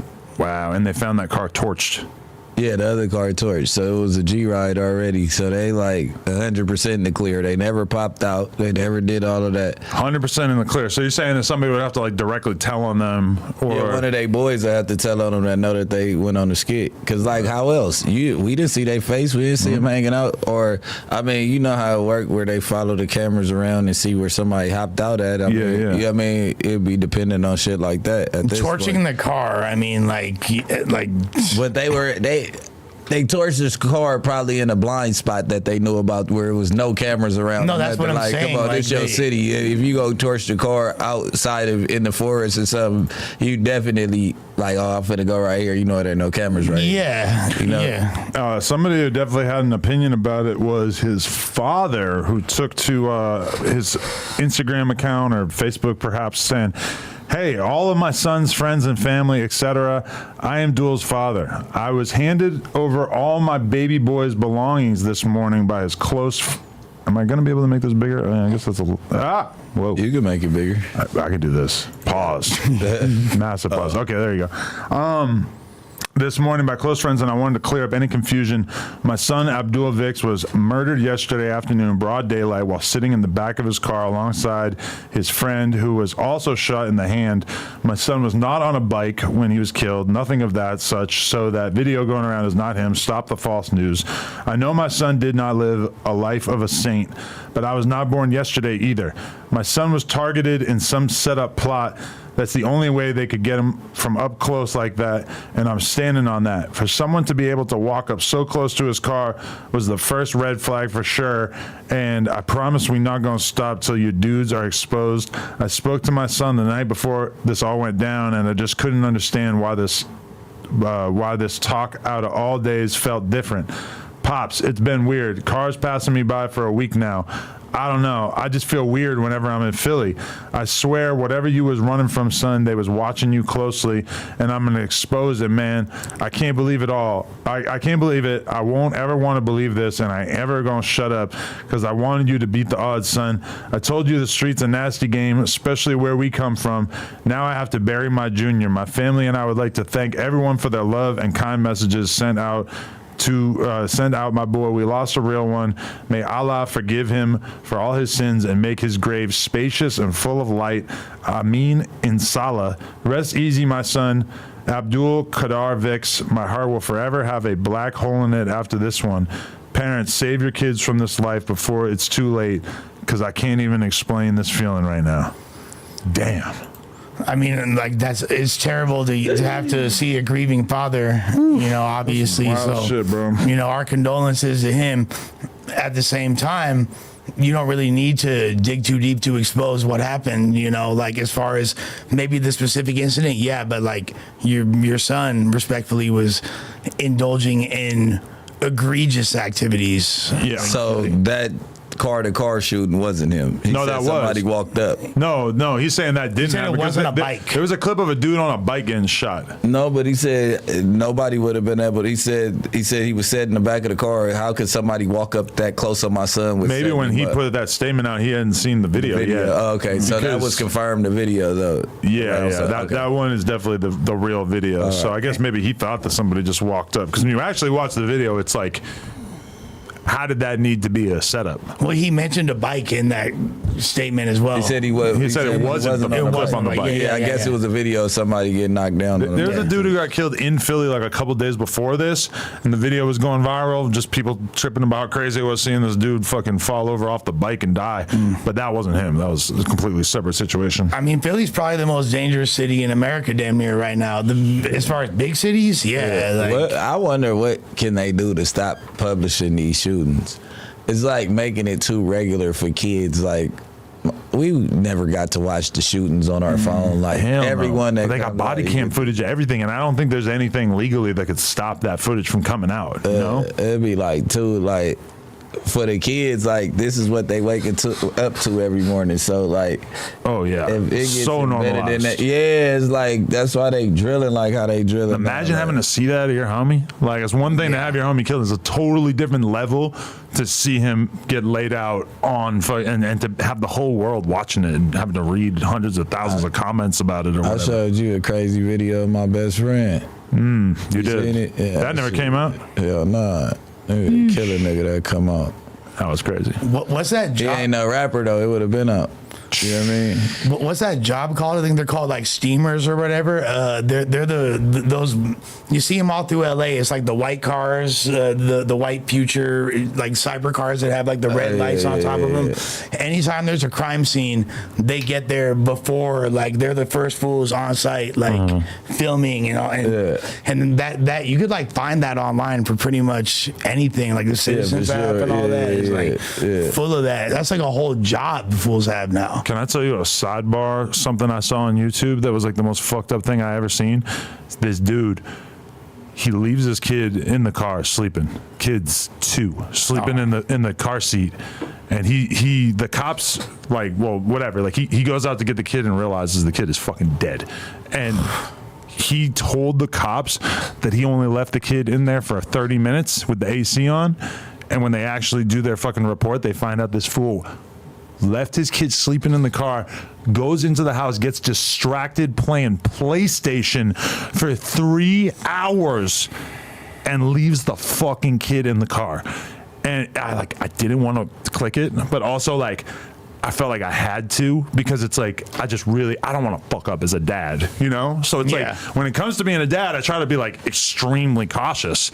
And so when I saw this title, I was like, you need to watch this because it will scare you into not ever.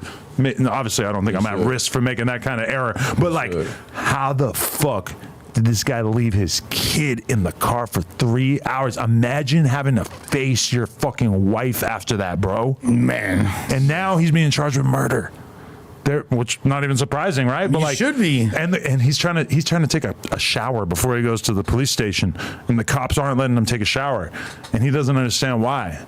It's a fucking murder investigation. They don't want you to, hypothetically shower off any kind of evidence and shit. And now plus, when they come to get you, they coming to get you. There ain't no showers. Like, why would he leave his son in the car running in the house? He went inside and started playing PlayStation for 3 hours. You killed your son. You killed your kid 100%. Like, through your own negligence, how because you were getting a fucking dopamine rush off of playing some game on fucking PlayStation, bro. Yeah, he's in the middle of a season of Madden. You know what I mean? It was the playoffs. About nobody taking your kid out the car.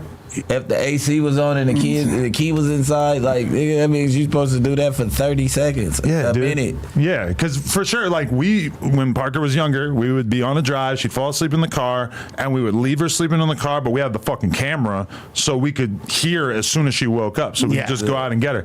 Literally, when we have that camera, we probably didn't go more than a minute without glancing at the camera, right? Just to make sure, because it's like, this is, obviously when you're talking about leaving the kid in the car, it's like, we're only doing it because we know that if she gets this extra 20 minutes of sleep, that it'll be like really good for the rest of the day, you know? Yeah. Sure. And even then, like most of the times I would stay in the car and just read fucking Twitter on my phone or whatever, but like, bro, can you imagine not thinking about your 2-year-old for 3 hours? Either bro's on, and then you just lie to the cops. Well, either he on hella drugs or most straight-laced white dude with a mustache, fucking hipster tattoos, like, just like he had like a drum set in the kitchen or in the living room and shit. So I'm just looking at him like, whoa, like, you're a dad. you have all these zesty ass, fruity fucking little hobbies and shit. You like playing the drums. You got your ironic hipster mustache. You like fucking, you play PlayStation. You're a cool dad. You're only 35, but you got a bunch of kids. You're cool, and you're like not keeping your fucking 2-year-old in mind, dude. Like, that's what like the It was fuck? other kids in the house too. That's the thing that fucked me up. I'm pretty sure they had like multiple older daughters. That's weird. You got like a 6-year-old and a 7-year-old and shit like that.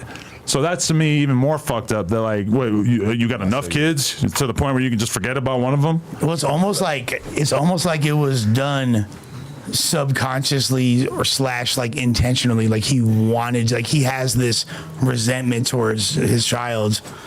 It's like whatever the male equivalent of postpartum is, or whatever, like this, detachment from your seed. Yeah, I don't know. man. Well, that's Fucked up.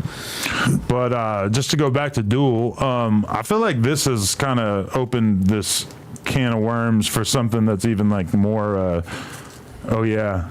And that dude, his car had a thing that turned the AC off after 30 minutes. Somebody just pointed out in the chat. I forgot that part.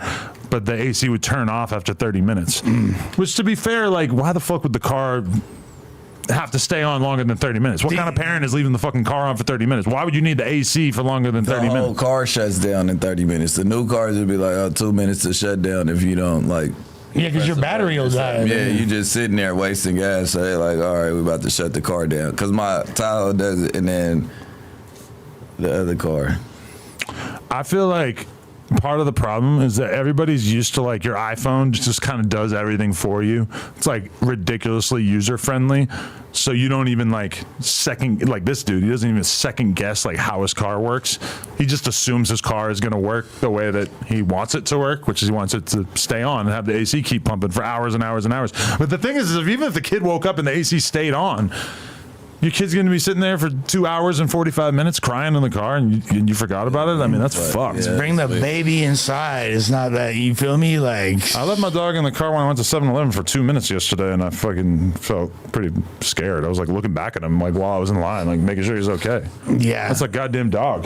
Look at this fucking dummy.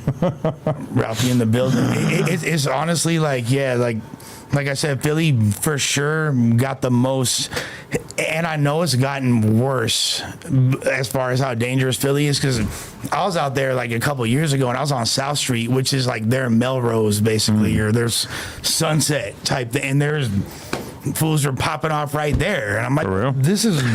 That's fucked up because They pop off on Melrose. at the end of the Skrilla interview, I'm swearing that I'll go to Kensington with him and film shit. And the only reason I honestly didn't end up doing it is because everybody else did it. Right. But then the fact that shit, the Brandon Buckingham, like, imagine if it was me who did a vlog with YBCDUL the day before he got killed. Oh my God. Yeah. Brandon Buckingham is lucky that he's not that famous, because that's gonna like insulate him against some of the shit that he would be getting. But if that was me, holy shit. I think it would have had a different tone if it was you, because you're like a little bit more like used to that. Because like, look, The thing is, they were being so lighthearted about it that, like, as the person directing and being the face of the video, if you're Brandon Buckingham, you can't, like, you're gonna have to really go out of your way to steer these dudes away from dissing the people that they don't fuck with, because for Mr. Disrespectful, that's like his whole persona. I feel like when you see Tommy G go to hoods like that, he does it in such a wholesome way. Yeah, it's hard to blame him because he's so cheery about everything. Yeah, it's like a different energy. I don't know, but That's a fact. what I wanted, like what I would love with Skrilla, I don't think anyone's done this yet, but I want to, and we've been talking recently. I would love to bring Skrilla to MacArthur Park and show him. Oh, check out our crackheads. Yes, Yeah. I would like to see a comparison between Zombielands. He'll probably think our shit was soft as fuck. Probably. But you gotta go down there. Nah. You don't. Skid Row ain't soft. You gotta go down there right blocks where Yeah. it's gangs that regulate certain blocks down there. I just feel like Kensington seems so consolidated. There's so many zombies in a small place. Yeah. But then Skid like. Row is like 10 blocks. Yeah, and there's Skid Row, and then there's like I said, MacArthur Park, the whole Westlake. Right. You got Bribey. Yeah, so that's literally Zombieland and gangs and third world fucking marketplace all combined into one dysphoria of dysfunction, you know? So, But we don't have any poppin' rappers that just kick it out there, still serving, At all. kicking it with the fades. Like, Right. I think LA is like, what you owe is like, we not doing that. nah, Yeah, Crip Mac handing out fucking pizzas. Yeah. That's about it. Or was it Blueface who threw just hella money in the air? He went to That was the sickest. Fools were all mad at him. Like, Yo, people were furious about that. I filmed that shit too. Yeah, I was Yeah. there for that. Yeah. Yeah. We were just hanging out. Yeah, I mean, well, shit. Blueface, nobody better at going viral though. no, he's a goat. He could go viral Yeah. off of anything. For His sure. whole family is viral. Like, sure. He just knows what to do. You got to take something good and normal that you would want to do anyway and just make it like a little bit more ignorant. Yeah. Don't give him the money. Throw the money off the roof of the car like you're at the strip club. just add a layer to it. Yeah, that's what he does. He just Yeah. makes it a little bit more ignorant than it needs to be. I think that gangbangers have this thing where we don't hand-to-hand money with bubs. It's Yeah, I don't that. blame you. It's like, here, grab it. If he tries to touch your head, you're not getting the money. But that's Like, the extra. open your head. Like, that motherfucker ain't been washed in I don't know how long. It just reeks of death. I think also the fact that like when Blue was throwing that in the air, fools were like swarming, They're like fighting. Yeah, like I think that was the day that we were with like fucking all those girls. We did like a vlog when he first started the Bad Girls Club. Okay, but so now we have something that almost feels like a repercussion of the YBCDUL thing. So in the YBCDUL Brandon Buckingham vlog, they ask him, do you fuck with OT7 Kwani? And he basically says like, nah, he be doing weak ass shit or fruity shit, whatever. I forget what he said, but he disses Kwani, and Kwani goes on his story and basically like disses him, which actually we have the link right here. Oh, and gay footage of Young Rich Moolah dropped too. Gay? Nah, he's just joking around when he was a little kid, right? I mean, He was like a little kid saying something about sucking a dick though, right? and then he tried to ride up on his cousin that was filming, and he stopped the camera like, "Yo, Oh, I don't think I let the clip finish, god damn it. yeah." He's my homeboy, but it was Okay, success. this isn't the first. This isn't the entirety of it. There was another one before this, but Kwani said, "I was gonna ask bro why he dissed me in them interviews, but I forgot he checked. What's that just mean? Checked died. checked out. out? Checked out, Yeah. right?" And then I think before that, even he just put a row of laughing faces, which, you know, this is pretty par for the course. Somebody disses you in a big vlog or whatever, you got to laugh when they die. I guess we shouldn't be that surprised about Kwani busting that move, but Chucky and them were happy about it. so now we enter into this new landscape. Like, it's kind of complicated, but I'll put it like this. I think Kwani, when he was coming out, he felt like he was going to be the only poppin' new rapper coming out of Philly. Then Skrilla starts getting traction, and then YBCDUL's star starts like rising again. And then all of a sudden you have somebody like Skrilla tapping in with all these bigger rappers and shit. And to Kwani, he's looking at Skrilla like a op, and he don't fucking want to have to be having all these other rappers picking and choosing. So I think Kwani was upset about the fact that people like G Herbo were fucking with Skrilla and shit. So then you have Kwani basically like tapping in with Chucky, and like the dude Big Op from No Limit, basically like he has taken it upon himself to kind of expose Kwani as being, I guess from his perspective, a goofy. So now you have Kwani, who's feeling like he's on the outs. I also seen another thing where Kwani was like trying to get a V's collab, and V's basically told him like my feature price is Really? X amount of dollars and shit.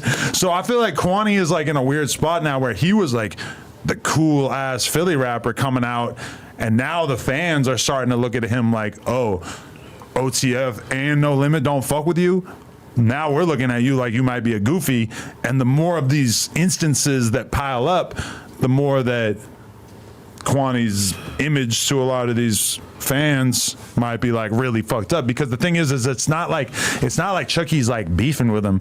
Chucky's just laughing at him. Chucky's sunning him, even though he's younger than him. He's like fucking laughing at him and like treating him like a fucking dork. Well, why are those fools like? Why would your credibility be determined by other cities anyway that are super far away? Well, I mean, I think that from Kwani's perspective, he wants to be a drill rapper, or not like, because he don't like do all the dissonant stuff, but he is involved in the politics in Philly. But he wants to be able to be the kind of rapper that's just cool with all the cool rappers. But then meanwhile, his ops have been doing a little bit better of a job of getting cool with the cool rappers from Chicago and shit.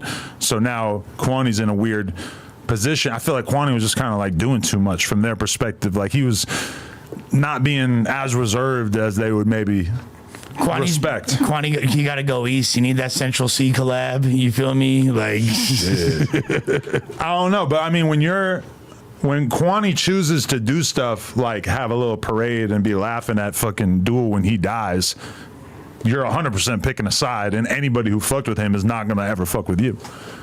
yeah, I feel like people's opinions change after like it's like the recency and proximity effect. When there's something like a death, people are gonna move a certain way, but then I think we're gonna have to see as time goes by how much people are really saddened by him drawing that line in the sand. But meanwhile, Kwani's going to get himself into a position that's never going to get relitigated. They're just not going to fuck with you, and they're going to look at you like either a goofy or an op going forward. And that's definitely not the position that he wants to be in, because Kwani's music is so good that like he needs to not be in the mix and not be beefing with people and not laughing when somebody dies like that. Because his music's good enough that he doesn't need all that shit. He should try to be less controversial. Yeah, that's weird. That's like a weird line for artists to toe when they're... Because when you're YBCDUL, realistically, your music is not going to appeal to this gigantic audience, so it's whatever for you to be shitting on all these people. But also, like, I don't know. I just feel like Kwani's like mismanaging a lot of the decisions that he should be making. And like, I was fucking with him super early on.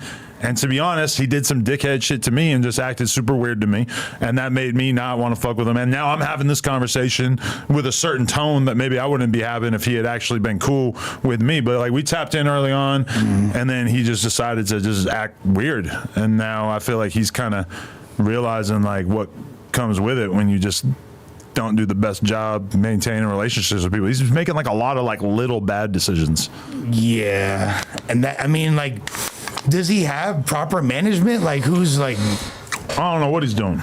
I just know that I'm looking at it like, damn, like once you have all the cool rappers from Chicago not fucking with you, I'm that's really bad. out the loop with what Kwani's been doing. You know, like the drill scene's not my favorite scene, like to watch each other diss, but I've seen his name popping up, but I didn't know he was like a troll that played himself.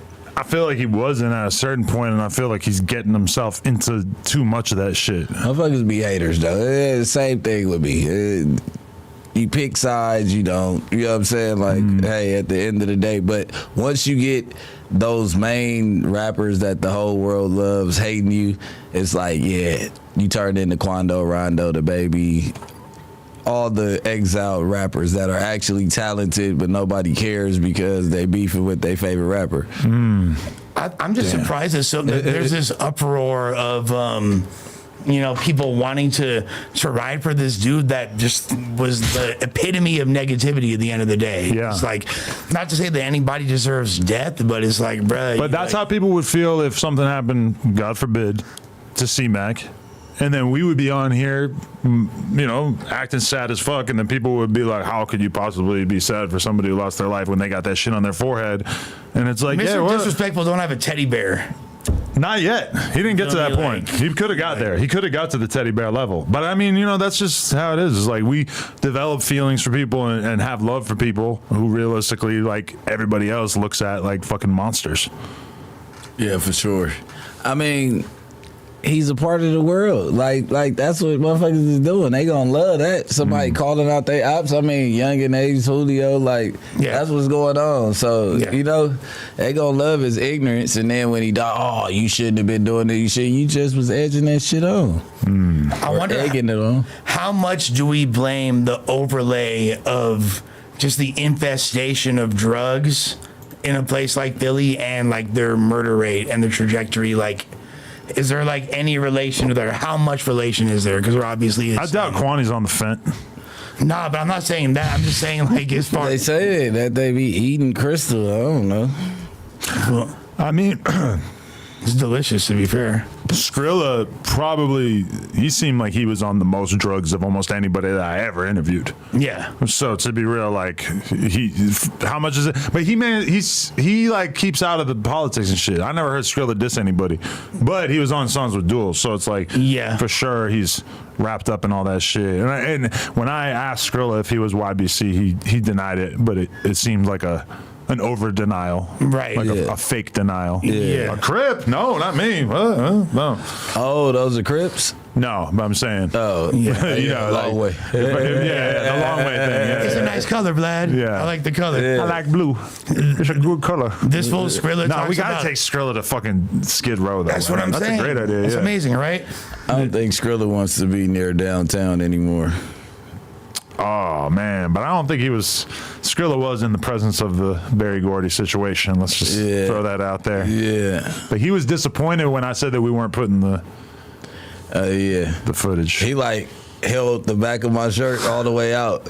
He seen Shut I was the fuck up. I mean, he seen I was on point. He like, shit, I'm with you. Oh no. I just was interviewing her, so I'm like, yeah, Stick right here, my girl right here, but I'm the one on point. So he like, when I got him to somewhere safe, he just shot out the door. Oh my god.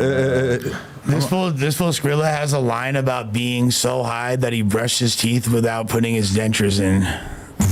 Like literally, like.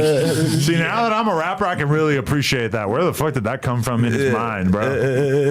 That's genius. Wow, He said it in a song? Yeah, in the song. Wow. In the song. We got to put him on grippers. Like, I wonder where Uzi stands in all this, though, because Uzi did a song with Skrilla. They shot the video. Skrilla put it out without getting it cleared, and then it disappeared off of YouTube. But meanwhile, I have a question. What happens when we search this? Jeez, you guys are fast. No. See, this is there is a deleted the video. deleted one. It has 411K, but no, okay. Kwani and Uzi have never worked together. That's interesting. I wonder if that'll ever happen. Okay. So this is Big Op, who's a part of No Limit, apparently. And there's some videos out there accusing him of some wild stuff that I will not detail for you guys. But I want to detail. Yeah. Jeez. Weird charges? I'll say no. He's got one of those videos that like basically puts a lot of dirt on him and lists off a whole roll call. Yeah. Of people that he's alleged. I have no reason to believe that there's any kind of authenticity to it. But he is the kind of guy who has videos like that. Traveler Ross knows who he is. All right. So this is Kwani talking to Big Op saying, tell all the rack hoes pop out the 25th for me. Big Op says, bet, I got you. Also, listen to Big Op's music because holy shit, this guy is a demon. And Kwani says, you in Miami? I called you the other day. Go to sleep. That escalated quickly. It was at 7:59 p.m. too. Telling somebody to go to bed at like a totally normal time to be awake. Yeah. And so Big Op, bro, tell this fan ass, get out of my DMs. Steady following and unfollowing me, doing a little rainbow shit. Steady saying he ain't on no internet shit though. Stay safe though. Laughing emoji. From now on, I'm exposing all you fake gangster ass rappers. Little boys ain't savage for real. This N-word says I'm unsending my messages. This N-word watching my page. N-word talking about broke some N-word walking around with a bag full of money that ain't his. Wearing N-words chains that ain't his either. How the fuck you supposed to be famous trying to make a song with me, fan ass? Just have all this energy in person. So I don't know if like what exactly caused the animosity between Big Op and the whole No Limit and shit and Kwani. I don't know if it's as simple as like you have problems with Duel and these other dudes that we're cool with, and you dissed him when he died. So now it's up. We don't fuck with you anymore. I don't know if it's that simple, but it could be that simple. It's crazy the way that the rap scenes in different cities are now like have added to beefs and things exactly like that. And that's what I'm saying, the beefs are gonna keep spreading like a fucking virus. Yeah, all that shit going on in Northern California, Stockton, whatever, the more collabs that happen with artists in LA and shit, and the more shit that happens, it's gonna be like even the LA rappers have certain people that they can. It's probably already like that to a certain extent, but it could easily get that way. And like now you're looking at like Philly and Chicago are basically there's a division now. Yeah. And it's probably only gonna get more divided. And yeah, next Cubs Phillies game gonna be ugly. Like it's crazy because there's so many. This has been going on out here for a long ass time, but like honestly, if one of these rappers wound up doing songs with fools in other cities and it creates, that's ugly, fool, like hybrid gang beef and shit based on, It's going on everywhere. yeah. It's like even with back to younger days, isn't Fredo Bang and them, they from like Louisiana, and what was the other dude, Jada Youngin? Yeah. But they were like clicked up with the Right. the Jacksonville guys, weren't they? Jada Youngin was hard too. Yeah. Like I like his music a lot, No, for sure. but like also like the fact that rappers be getting caught up for things like that, and then like even if you look a few months back, this shit was already. Fools was already doing shit like this, you know what I mean? Like it's, I don't know, man. As far as what? As far as like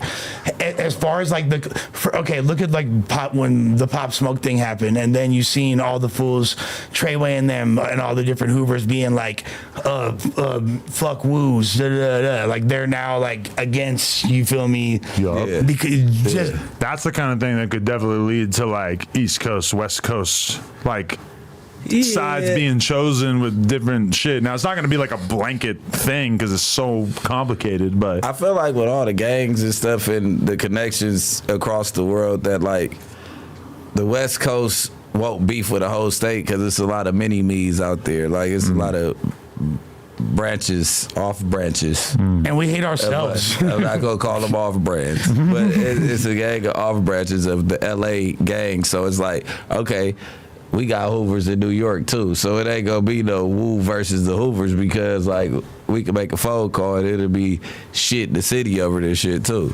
It's just when there's already confusing ass politics, and then it's being integrated with other confusing ass politics, and then it just kind of becomes this hyperbolic chamber of dysfunction. The streets ain't political no more. It's a free man. Every man for theyself. Do what you want. Don't listen to nobody. what about this? Kwani posts, I'm rich as shit. N-word's mad they broke and they homies dying every other day. Then Chucky Wacken, for people who don't know, from Chicago, signed to OTF, signed with Dirk. You watching all our pages. You unfollowed us like a princess. Matter of fact, you unfollowed us like we gave a fuck. Dying, laughing emojis. On BD, put Shorty his J up. I heard you rocking dead folk shit. What the fuck does that mean? He's rocking. He said put Shorty- put old boy Jury up. I Yeah, heard he's you wearing rocking his dead homies. Yeah. Oh, okay.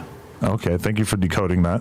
And then, okay, this is the conversation that Chucky had with him. Tell all the... Oh, yeah, we already seen this one. Yeah. This is the conversation I had with Big Op. But then, then Chucky adds in, tell this fan-ass N-word, get out my DM, steady following and unfollowing me. No, that's what yeah, they said. we already had that His one. was just stay safe though. Yeah, and then I'm not gonna bore you guys by listening to the Kwani and Chucky phone call that a lot of people are characterizing as basically Kwani trying to piece up a little too aggressively. When I listened to it, I felt like Kwani was standing on shit to the extent that he wasn't willing to like act like a bitch in order to try to be cool, but he was trying to be cool a little bit more than probably the average like drill fan is going to be okay with you acting. And also he's learning a Bricc baby lesson. Don't talk to anybody on the phone because they're going to record it and put it out. Yeah. Just don't even pick up. And Chucky, the one who leaked the call, so obviously he recorded it. So Yeah. Well, he said his boy was recording it and he didn't even know he was recording it. yeah. Yeah. What's the point of recording the fucking phone call? I just don't get it. Yeah. I don't get it. It's like we said what we said. Like you want the world to like. I don't know what what's a bigger clout move? And it's like, come on, man. Are you like, oh, motherfucker say one thing on the phone and say something else in person? Because like anything I say on the phone, fuck it, I said it. It's already said. Yeah, you got to just think of it like that. Like you got to have any conversation on the phone as if Like this is we going right to be here. released. Like Yes. it's right here. Expect it to come out. You can't say anything secretive. It's a weird world we live in. I learned that the hard way.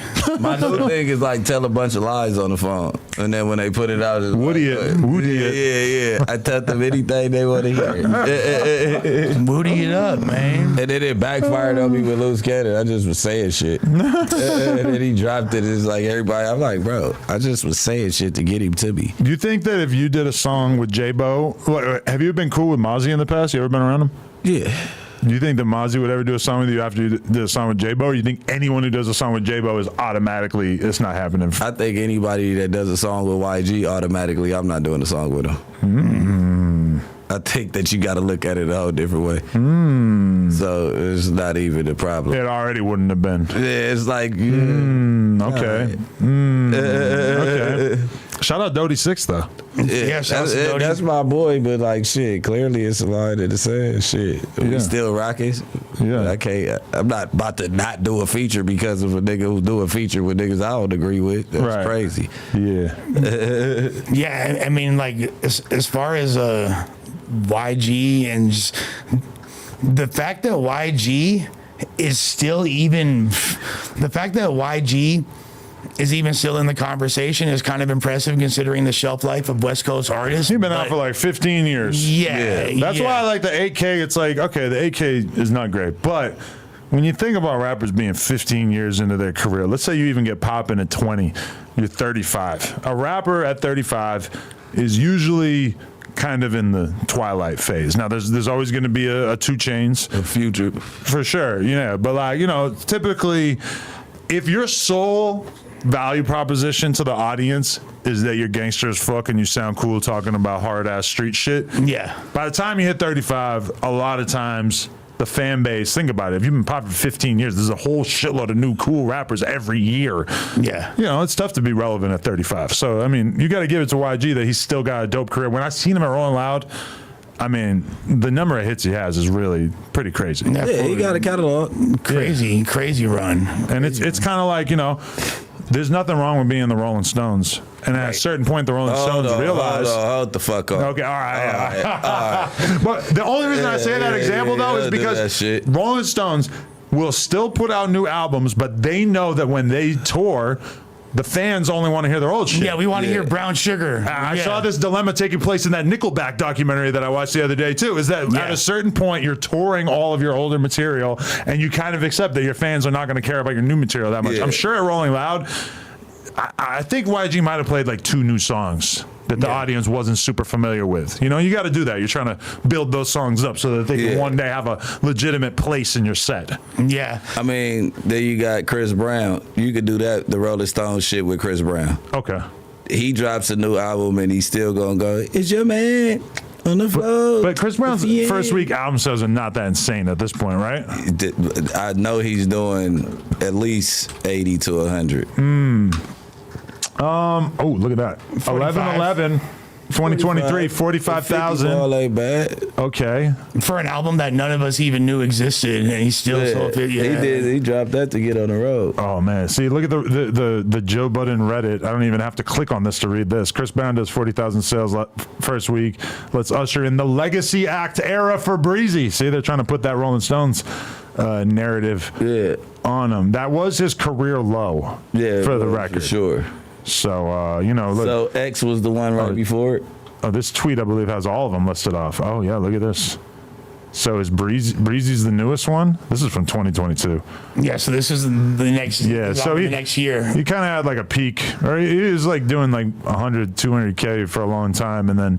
But I mean, you have to also, when you look at this, you have to remember of like all the tips and tricks and all the crazy corrupt shit that big artists were doing to juice their album sales. Well, yeah, like the packs or whatever. Yeah, like DJ Khaled, you buy 400 fucking energy drinks with the album or some shit. It's like there used to be so much more bullshit you could pull off. That's why when you see a 25K from an artist, it's like more often than not, it's a legitimate 25K. Yeah. Now, I know people still do juice their sales, but I feel like it's relatively. When they got rid of the bundles, where it's like if you buy a new like Off-White collab with Juice WRLD, and then that's Remember Travis Scott having the craziest first week sales ever because Kylie Jenner did like a makeup collab that came with fucking Astro World first week sales. I mean, genius shit. But really like not in line with the true nature of what this list is supposed to accomplish or what first week sales are supposed to represent. Hey, you know what I'm saying? A win is a win. Hey, yeah. You got to give it to him. Yeah. It's like one. I'm with all the scamming. I mean, listen, Sorella, back off. You're saying she juiced him up or vice versa? I think that Sorella is back on Fig. I mean, is Sorella inside back on Fig's office? No. Okay. Good point. To be fair, like they're selling products, and it's a lot easier to make money selling products than doing live streams. That's not what I'm saying. I don't know how much product they're selling. If you got a bitch that's bigger than you, put her ass to work. Bitch, go fuck Matt Barnes. Yeah, fuck Matt Barnes, bitch. And you my podcast host, ho. We go get this shit off the ground, bitch. That's very biggish. That's very biggish. And Kylie, bitch, what you got for me? Makeup today? Okay, makeup with my album. Shit, I'm trying to sell some numbers. I mean, they were still in the very early stages of their relationship too, where she was probably down to do some hop out the window ass shit like that. But also, it's like you're having kids / you're dating, married with Travis fucking Scott. So it's like, it's not fucking up Kylie Jenner's brand. Now, if there had been a DDG, Chloe Bailey, Little Mermaid, DDG album release, that would have been a little bit harder to imagine. Might not have been him. But we also don't live in that age anymore. No. But that is my favorite thing in the world to observe is like the legitimate like movie stars who are in relationship with people who are like basically like content creators. Well, they operate with very different incentives. Well, what about the fact that movie stars are becoming less famous than content creators? Exactly. And like every studio in LA is shutting down. We are in their face every day. Yes. Not the movie stars. You guys know us. They feel like a way stronger connection for sure. For sure. They think they know me. They think they know you. They think they know me and Lush's habits. I think they know Smack. Don't nobody know Smack. Only I know Smack. Yo, I'm obsessed with Smack. Sometimes I have dreams about Smack. Oh, wow. What are they like? I'll wake up and he'll just be floating above me, looking like an angel. Pause. It's like I'm in the Sistine Chapel, but every single one of the deities is Smack. Are you saying Smack's the hottest guy over there? I do like a dyke, and he got that energy. He got a little bit of that, like... You call him a stud? Yeah, he got a little bit of that stud energy. I like that, yeah. Some of that little spunk. Yeah, I could bend Smack over, Yo. Anyway, I guess we got to talk about it, and there was word that he could be pulling up. I'm actually going to... Talk about something else before we do the Chief and Heavily topic. I got to go refill my water and take a piss. I just heard about that. Didn't you just get knocked out? Well, like, let's talk about that when I get back. Talk about the replacement topic. It's about to be interesting. It's about to be interesting if that happens. But Sean Kingston and his mom runs for cameras after being released from jail. She just took off. Let's see what's going on. Sean Kingston always in some shit. Always. Constantly. Scamming and finessing. You should have kept on stealing lean from niggas, bro. Now you stealing TVs and shit, nigga. Your ass in trouble. Sean, it looks ridiculous running like that, man. Come on. That wasn't... You didn't need to run like that. Come on. Only on Local 10, rapper Sean Beautiful Girl singer in Hot Water. Kingston and his mother running from our cameras after a court appearance in Broward County. The mother and son facing federal wire fraud charges. They're accused of stealing more than $1 million worth of luxury goods. It was a pretty standard arraignment. The courthouse exit, not so much. Sean, it looks ridiculous running like that, man. Come on. Singer Sean Kingston and his mother, Janice Turner, leave as showmen. You didn't need to run like that. Come on. With a middle finger here and a bird flip over there, off they go, pleading not guilty in federal court to the wire fraud charges against them tied to $1 million scheme. We're looking forward to looking at discovery and working on the defense. Do you have a defense yet? We save it for the courtroom. Okay. Of course, we have a defense. I don't think this guy's gonna beat the case. Like this lawyer looks sus. Fool. He looked like he been beating cases his whole life. I ain't gonna lie. He might want the old Jew when it's time to play ball. Yeah, but I don't know. There's something about this guy. He looks like, why he dressed like a federal agent? Why just like Men in Black? I want my defense attorney to have like a more Swag. yeah, you know what I mean. You gotta have a more convincing look. I feel like he's. What if he has relationships? What if he's an ex-U.S. attorney in that same court office? Yeah, that might be the lick right there. Yeah, you'll never know. You gotta know what they got. Can't go off a look. Looks could be deceiving. Yeah, 1,000%. How many people get into the music industry just to become just like lecherous scammers, essentially? You know what I mean? Like this is supposed to have one hit. And then, I don't think that it's like sought out or like, yeah, I mean, it's, you know, Just the money dry up? I think like when the money dries up, you got to keep this rich persona. So it's like, I got to steal now. Like, and if I got some sauce where I could hit a lick scamming, then I could do it that way and I still look like, yeah, I mean, I'm having it.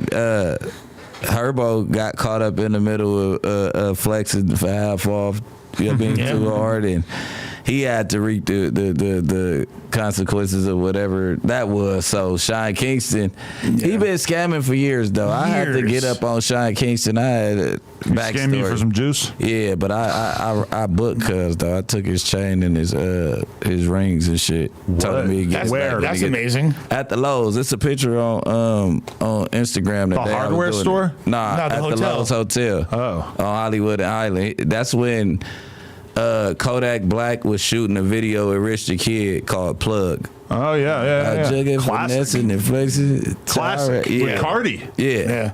So they was all up there, and this was Yak like first time to LA. This is when I'm the tour guy. You know what I'm saying? When I'm taking pride of being the tour guy to LA, and should be your only tour guide in LA. You know, when I was feeling like that.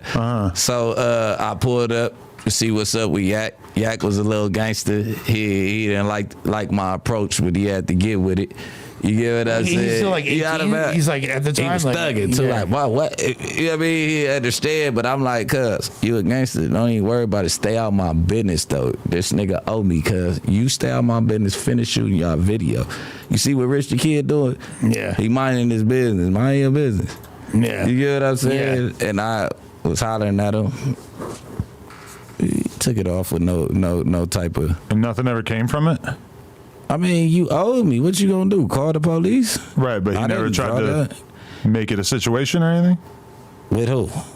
I don't know. I mean, He was gonna make a situation with me, you're saying that nobody's sliding for Sean Kingston? man. And we're in LA. Beautiful That's- girl. first of all- That's what all you're first of going to hear all- before you... First of all, Shitty was a very crazy name. 2015, 2014, out here. Motherfuckers wasn't sliding. The new shit, he's watered down. Yeah, he's watered down. He makes gay jokes. Yeah. He raps for white He's people. watered down. Like, the new shit, he's tired of going to jail. Hanging out All with that white shit people. is crazy. Yeah, we're in the studio with him for 5 hours. That was the most white energy. The engineer's white. The beats by a white guy. You must be really feeling some type He's of on way. the whitest podcast in LA. Like, Yeah. I mean, me, I'm tired. Like, I'm tired of being the fucking gangster. I'm tired of shooting and fucking socking and all that shit is crazy, man. For sure. It's other, like, I spent so much energy on that shit that I've never filed taxes. This year was my first time filing taxes. Wow. You get what I'm saying? Like, That's growth. a motherfucker has to be a grown man at some point of the day and figure out something that's going to help me feed my kids without having to see them through the glass. without hitting a real estate licks with your mother at age whatever he is. Like, Me and my mom made a real estate lick. hey, I'm just playing. I'm not gonna lie. I remember going to a concert. I forget which one it was, but it was at the Novo, and Sean Kingston was in there, and it was like a pretty like low key environment. You know, like it just was like none of the rappers, none of the famous people who were there had security, but Sean Kingston had a monster security guard with him, holding him down. So maybe now that kind of makes a little bit more sense to me. I mean, I think it was after Shawty got his head bust. Who?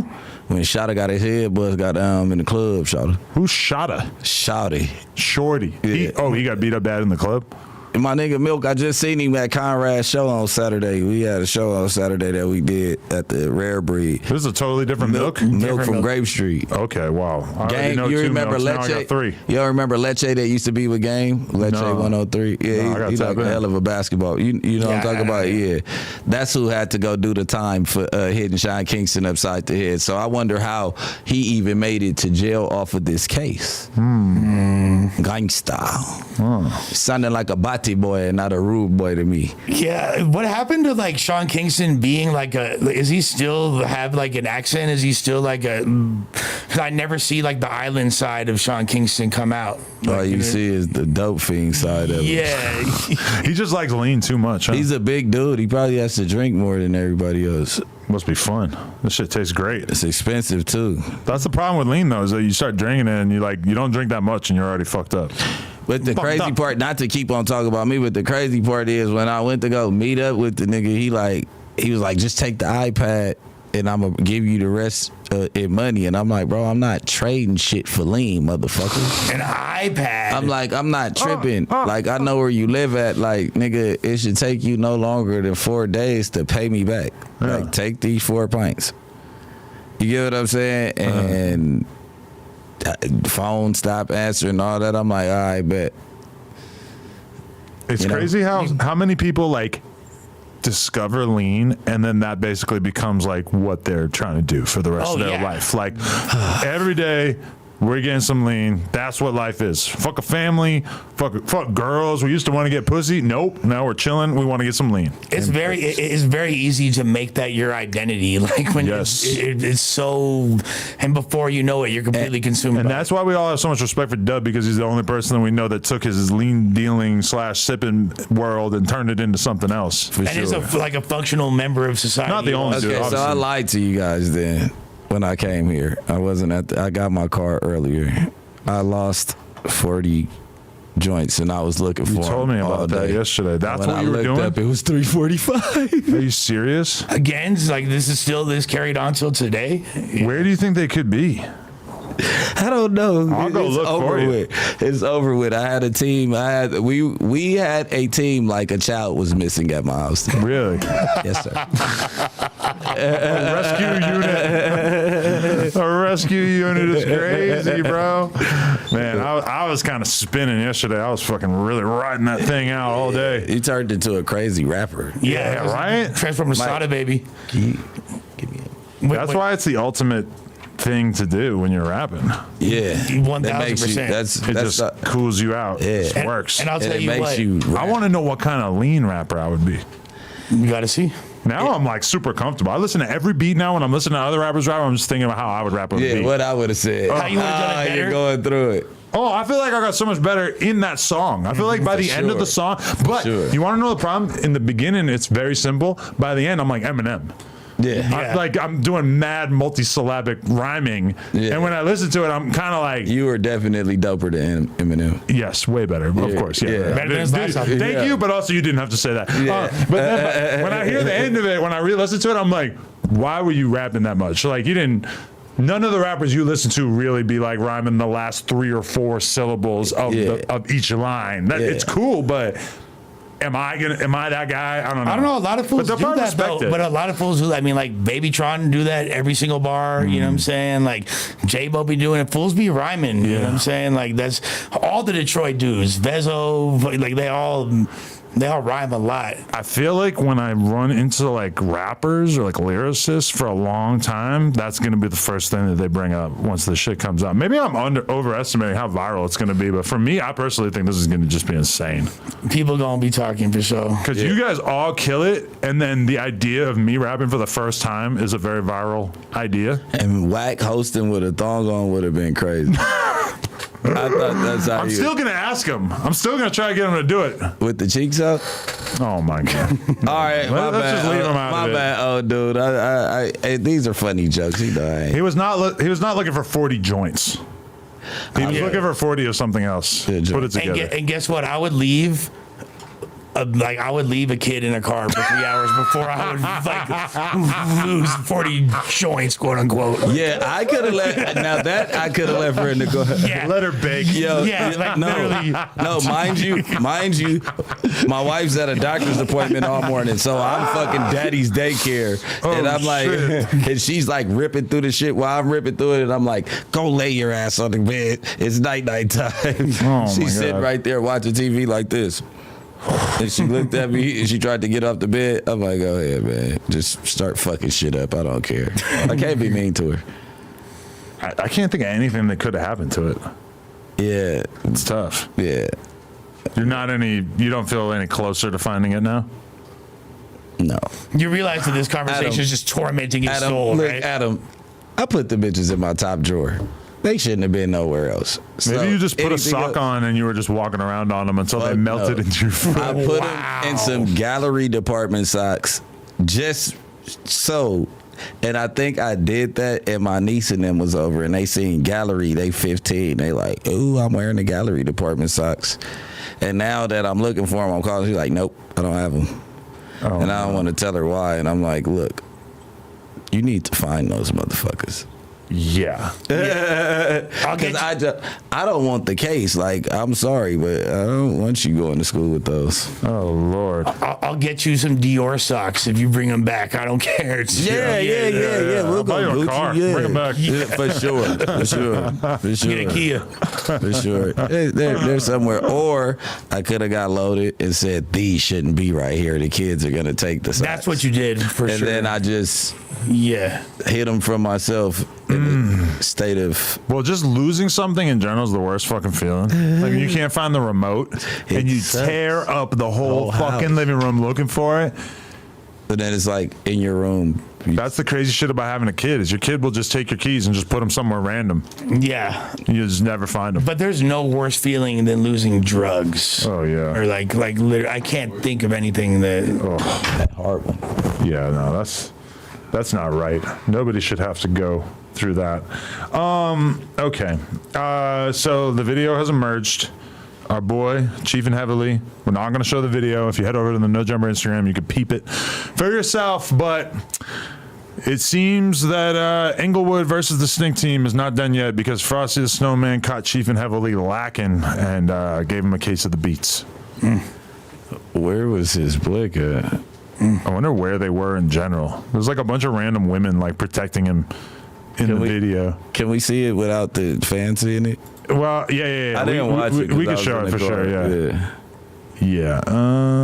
Okay, here we go. And Chief and Heavily, shout out to him. He's had some very successful pop-ups and shit like over the course of the past.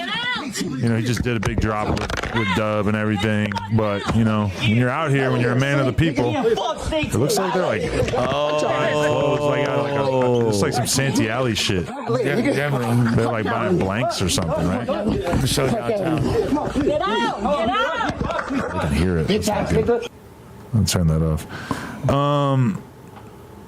Yeah, and I mean, Chief and I already posted a video of himself showing that he's fine. He's not feeling too bad about it. What's Still up, got his Conrad? piece. How Yeah. you feeling? Are you seeing it? I wouldn't watch this version because we had to censor the shit out of it for the No Jumper Instagram. But if you check out all Come those right. other like West Coast beef pages or whatever, they probably got like the more legible version of it.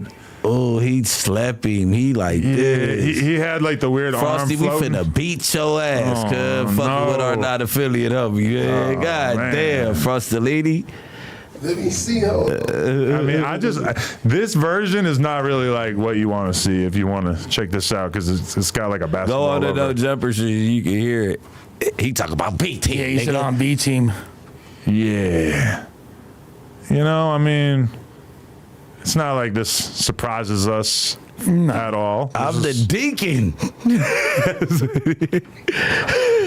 I wake up early tomorrow. I'm the deacon at my church. Hey, Slade.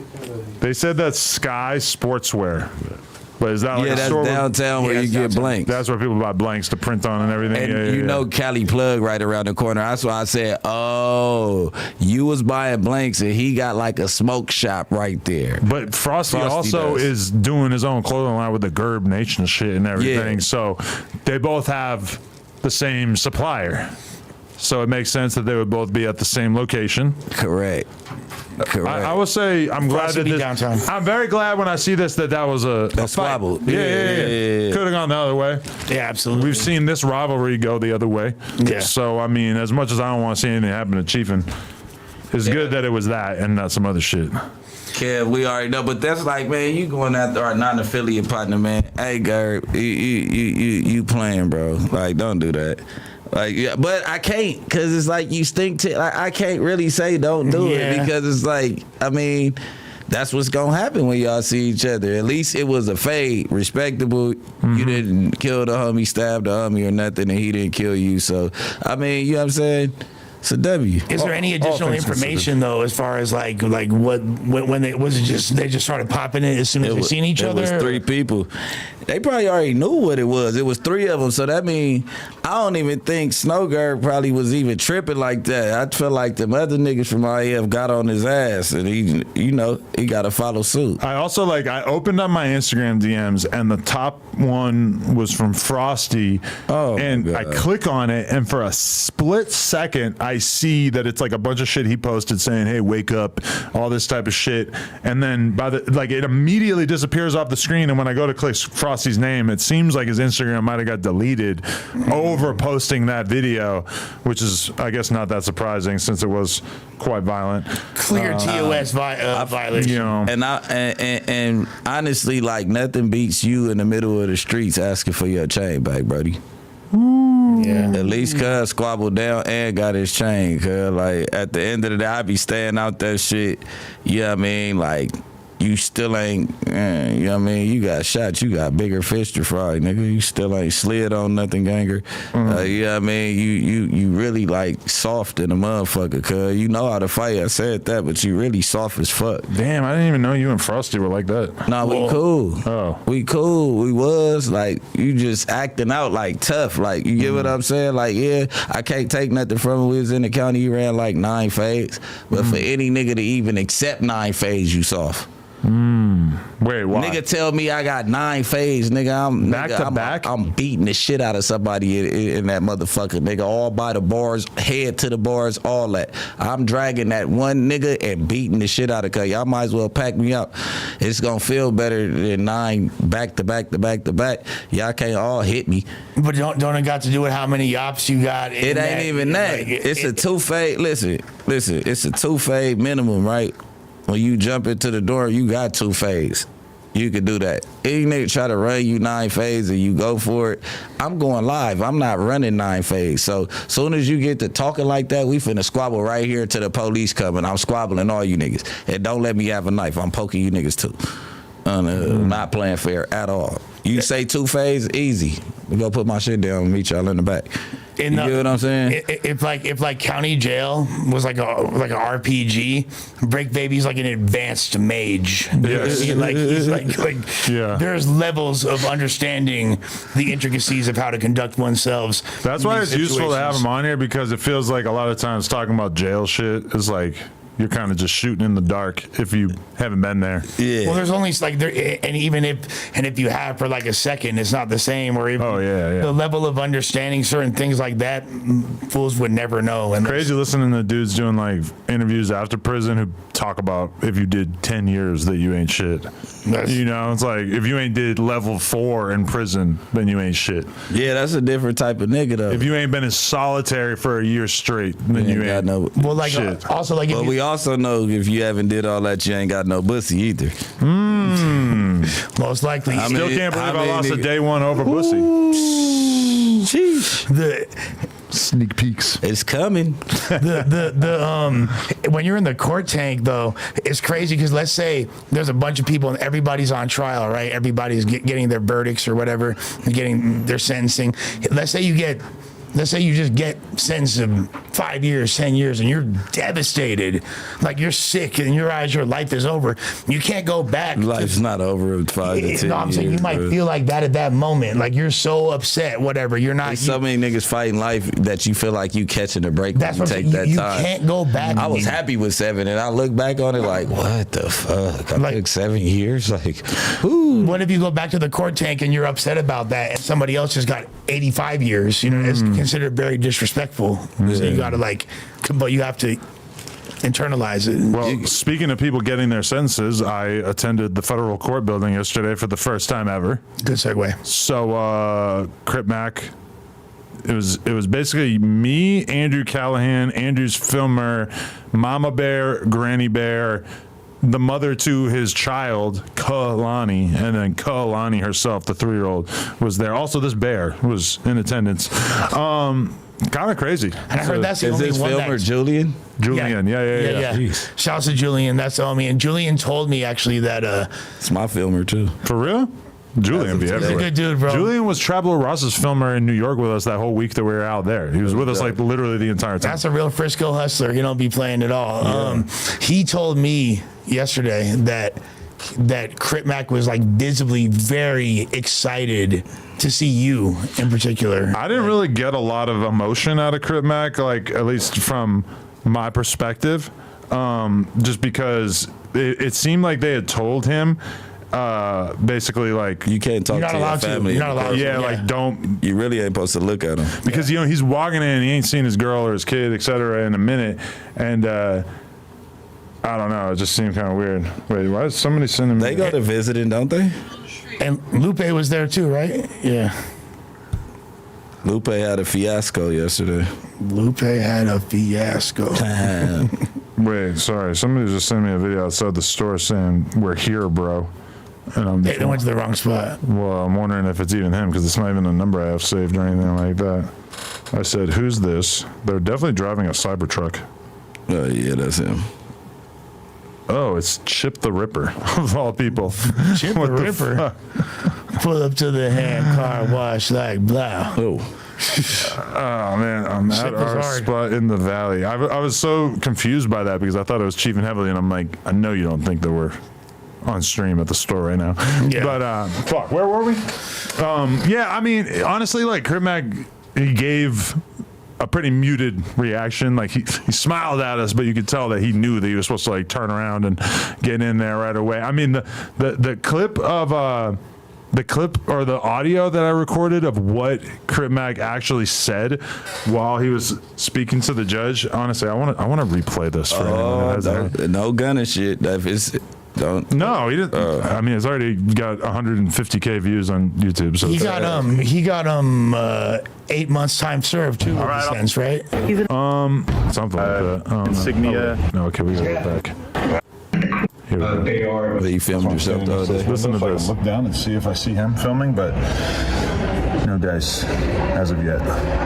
Anyway. Mr. Hurd was doing podcasts. He was in movies, so he had became an entertainer at this point. He just had a daughter. His employers are seated in the back right here.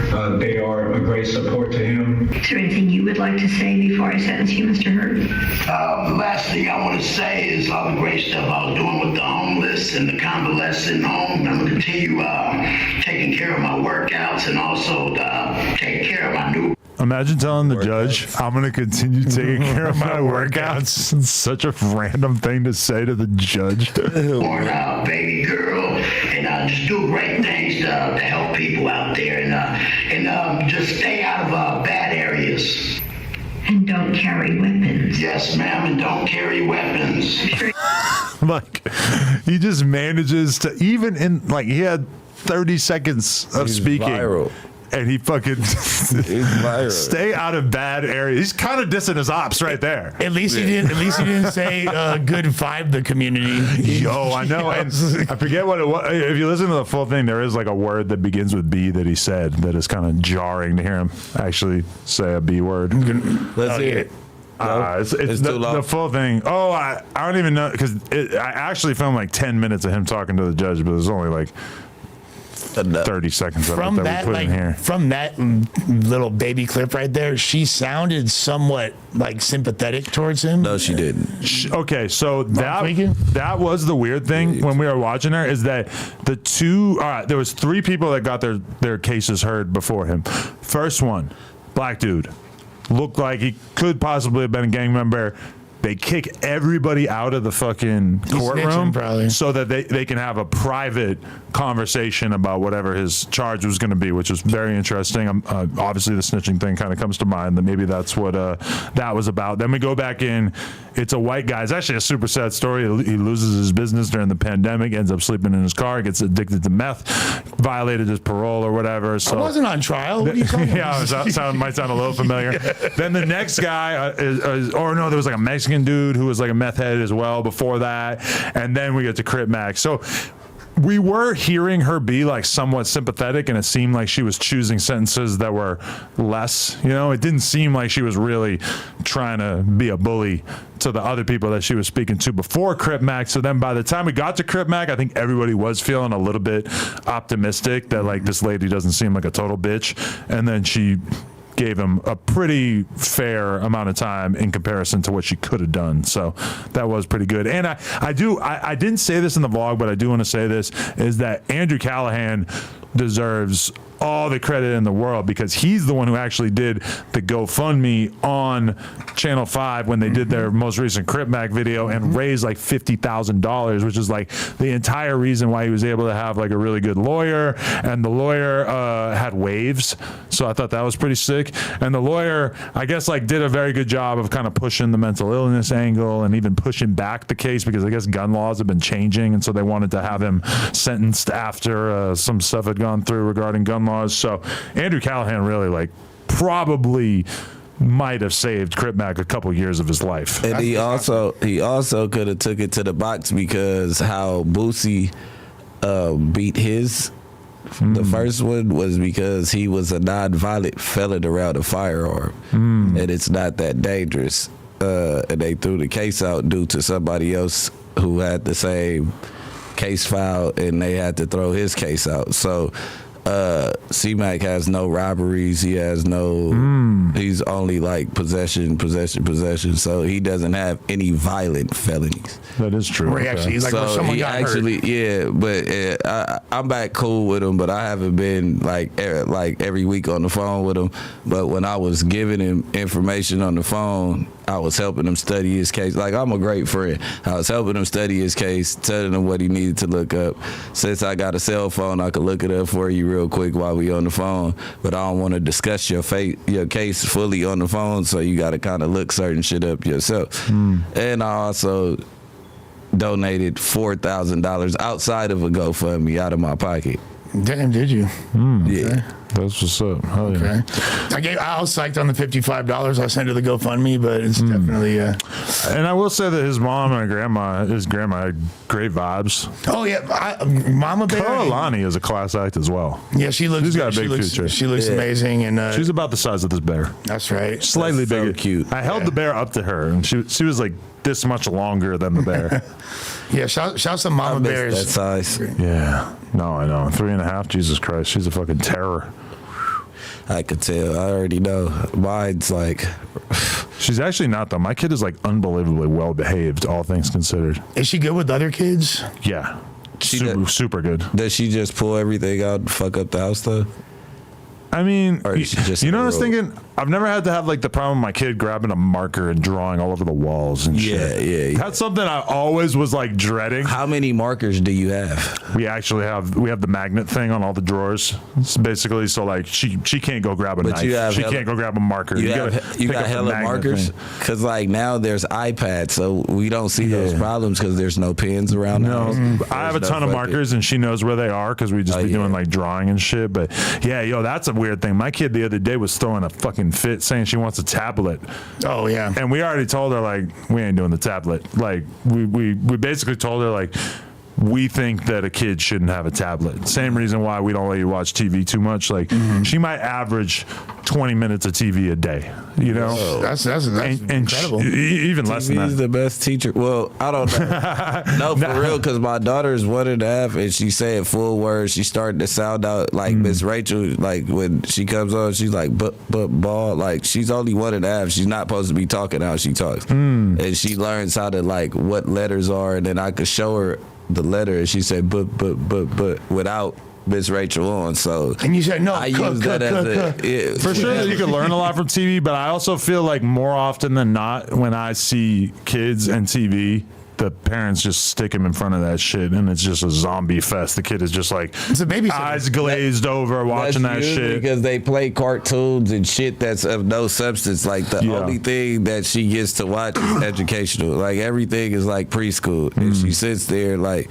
she can sing like Sunshine. She knows all the words to Sunshine. Like you are my son. Like she's really like advanced to be 18 months. Did like, Miss Rachel replace Sesame Street? Huh? Knock them out the box. Just they ran did a about. collab recently. Okay. Sesame Street and Miss Rachel? Yeah. Miss Rachel's like newly popping. Yeah. She got lit during the pandemic, I But think. she's like Taylor Swift. Oh, yeah, she's huge. Yeah, for sure. But my kid never really got super into a lot of shit like that. Like we kind of kept her away from a lot. Like we try to just have like a lot of control over what she watches. Like she listens to music all the time. Yeah. But it's like, you know what's fucked up? Like you'll go to do like the best of Taylor Swift, and it'll be a fucking like, it'll just play the music, but it's got like a really nice video with like Taylor Swift like moving her hair's blowing or some shit, and the kid will sit there for 45 minutes watching that shit, just straight up, just like fucking eyes glazing over, even though there's barely any motion on the screen. Yeah, for sure. But like it's crazy too, because like Josh's kids have tablets, and my kid knows they have tablets.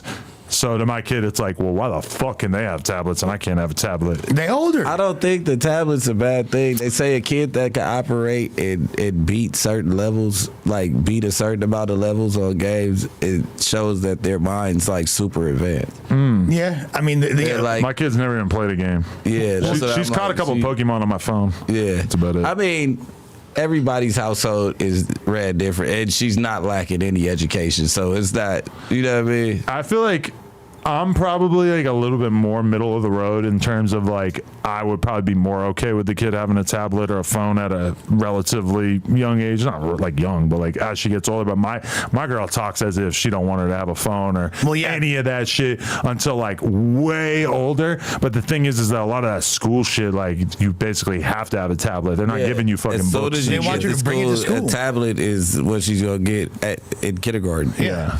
And I also realized too that like a lot of the little things I do, like my kid has been very interested in doing a cartwheel because some like 6-year-old girl on the playground the other day just randomly, shut the fuck up, dog. My some little girl starts randomly showing Parker her gymnastics skills. Yeah. And Parker ever since has been kind of like trying to do some cartwheels and like not really doing it and being like, Dad, look, I could cartwheel. And it's like slowly, like I started showing her some videos about like how to do a cartwheel.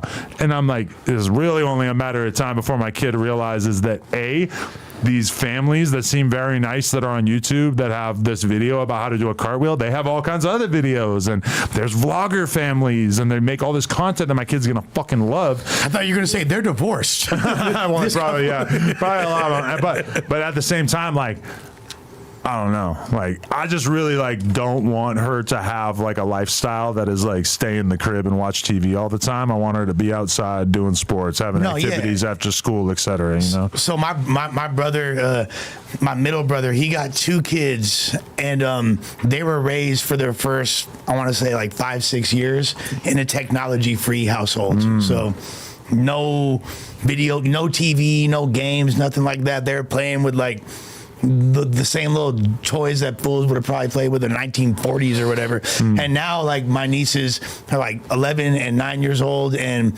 they surf, they do jujitsu, they do all, you feel me? She play guitar, like they're super lit. And now they watch TV and play video games too. But I think having that little, you feel me, boost in the beginning. But it's kind of crazy too, because I feel like all the other parents at the school are kind of like anti-TV people too. For sure, that's like a very common. Yeah, I feel like it's a difference between TV and educational tutorials. Well, yeah, I think it's just like when you let your kid watch TV at a young age, they should be intentional. It's like it should never be like, here we're just gonna throw on this Miss Rachel live stream so and you can just zone the fuck out for 2 hours. I feel like that's the problem.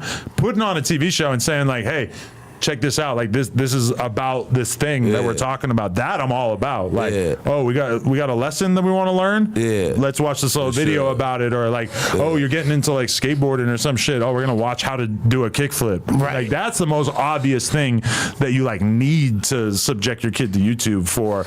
I feel like just people using it as like a babysitter is the main thing that that sucks. We just want to avoid. Yeah, like here and then tried to sneak out the road.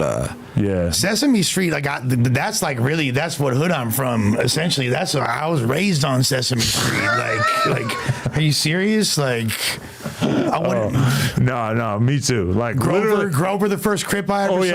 Elmo the first Blood. Like my kids got like 10, 20 different series that they love.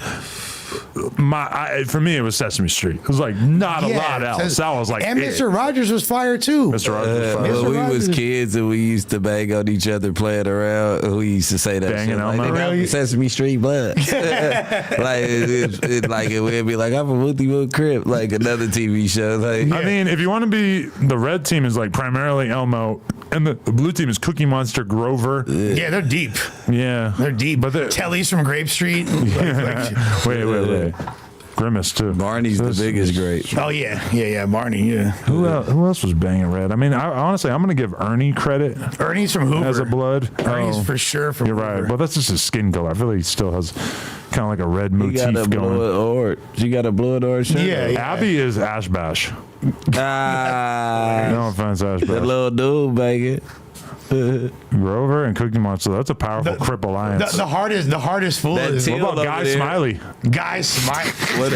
What about the teal little thing over there? What's his name? Which one? Who Teal? This guy? I don't even know who bro is. Fucking Zoe. Oh, that's Elmo's girlfriend. That's Mariner Blues. I don't think any of them are actually like dating or That's anything. Elmo's bitch for sure. Again, like we know that. How come gangs don't usually bang yellow? I feel like Big Bird is kind of. There's some yellow. Because that's a powerful alliance. If you could have Guy Smiley, Big Bird, and Bert. Count Dracula for sure. Well, Count just he's the a count. blood. The count's a pimp. Oh, he's just Count now? Just the Count. Count Dracula is like an actual vampire. He's always been the Count. But also what I think is really funny is if you watch old shit of the Count, he's super like dark and like moody and like he has this weird vibe. Brooding. But I think, they figured out that the kids don't actually want that because now... Yeah, he's a vampire, but he's nice. He's friendly. He's super cool. Yeah, he used to be like off in the Carpathian Mountains, off like with Andrew Tate in Romania. Transylvania, Yeah. I always thought that the Count was a pimp for show. He's like 1 bitches, 2 bitches, 3 bitches, like that fool for show getting his. Don't do that. Well, I had to. He's for sure been to church. Come on, man. All right, so if there's anything else that we're going to talk about today, to me, the most important thing we got to talk about is Caribou. Thank you. I've got to talk about the Caribou thing. I think that we were all giving her a lot of credit. And now talk about Stutter today. Well, we could get into a little bit of that. That's not a bad idea. But I feel like when we talk about Caribou, we were all kind of giving her perhaps more credit than she deserved. Now that we know how pivotal Yachty basically was in. She said she wrote 2 out of her top 3 songs. He demonstrated that he wrote a lot of her shit. We heard the reference If you're track. signed to me, bitch, you're gonna rap this. Yeah. And especially what I want you to do. So you can't act like she didn't have no skill when you came. You just elevated her game. Yeah. You get what I'm saying? Like, but also, I mean, he says that he was dressing her. Yachty's the flyest guy out. Why That's what I'm saying. But this is what he's supposed to be doing for her. Yeah, you're signed. She signed to you. You gotta make her look good. Like, what are you talking about? I feel like the optics are fucked up for Yachty because this also coincided with the clip going viral of him basically telling Mitch his which this whole thing also made me realize I have not yet watched an episode of Yachty's podcast, so I can't even evaluate him as a podcast host because somehow I haven't watched any of them, even though he has had a lot of big ones that I certainly should have watched. But there was a clip of him basically telling Mitch that he made him. And so that kind of creates like a little bit more of a narrative. If it was just the Caribou thing or just the Mitch thing, then people would probably be a little bit more willing to look at it like an isolated incident. But did you notice that House Phone had a viral tweet where he basically said, like, if I'm going to tell somebody, I should look it up for his sake, but the thing is, it was funny and it was well worded. Well, Yachty said that. I was impressed with him as a tweeter. Yachty said the whole House Phone's really good on Twitter, actually. Look at this, 33,000 likes. We got to start saying no Yachty before you flex what you did for an N-word. I mean, that is a that's a well-worded tweet. Well, he said that he didn't. He said the only reason he did that podcast was to showcase his homeboy. Like, he wasn't even trying. He had no desire to be a podcaster. Why would I do that? I'm a rapper. That's what he said. He said, I only did that, and I dumped, what do you say, 600K? 900K. Yeah, 900K into making, to showcase your personality, essentially, is what he said. Hey, so what you're saying is because this fallout and the Caribou fallout are both happening is making Yachty look crazy right now. I'm not going to say he looks fully crazy, but it's at least allowing for this narrative to take place, which is basically like, yeah, I'm going to put you in a position, but I'm also going to always want to remind you that you're under my thumb and that I made you. Now, granted, like, he didn't do this with Caribou until she was already gone. But the thing with Mitch, it's like they're still doing they were doing a podcast together up till this point. We don't really know if they're going to continue on. But I feel like him and Caribou been showing they beef online. They just ain't let it go. Like, Caribou was literally fighting him on live. Like, they got into a full scrap. They said that was just like they be playing like that or whatever. Nah, she was hot. She was mad than a motherfucker. Do you get the vibe that he was beating her cheeks up prior to her joining the group? Well, she was his assistant, and I think that if you gotta fuck your assistant, I'm gonna say for sure he was. There's some clips where the way they're talking to each other is like, oh, that's not just like you're the CEO of this situation. That's like you guys got some history. And that was my whole point on our last discussion about this. Like, he seems, and I'm not, like I said, like, he seemed hurt because there's like an aura of scorned lover in his, coming through his verbiage. I also think Yachty is somebody who has a vision for where he pictures his career going. He doesn't want to just be the rapper. He knows that there's a shelf life. He's even seen it throughout his career that it's like he can write amazing songs that people will go nuts for, that if he rapped it, people would not be as crazy for. Like, he definitely has a fan base and shit, but at the same time, there's an extent to which he know how to utilize his talent. Right. People don't very much so. People don't love his, like, he has a fan base, but people don't love his delivery in every single situation. Yeah. That's why he's able to write for all these people and make shit that goes crazy. He sound like a Sesame Street character. Well, there's definitely some people that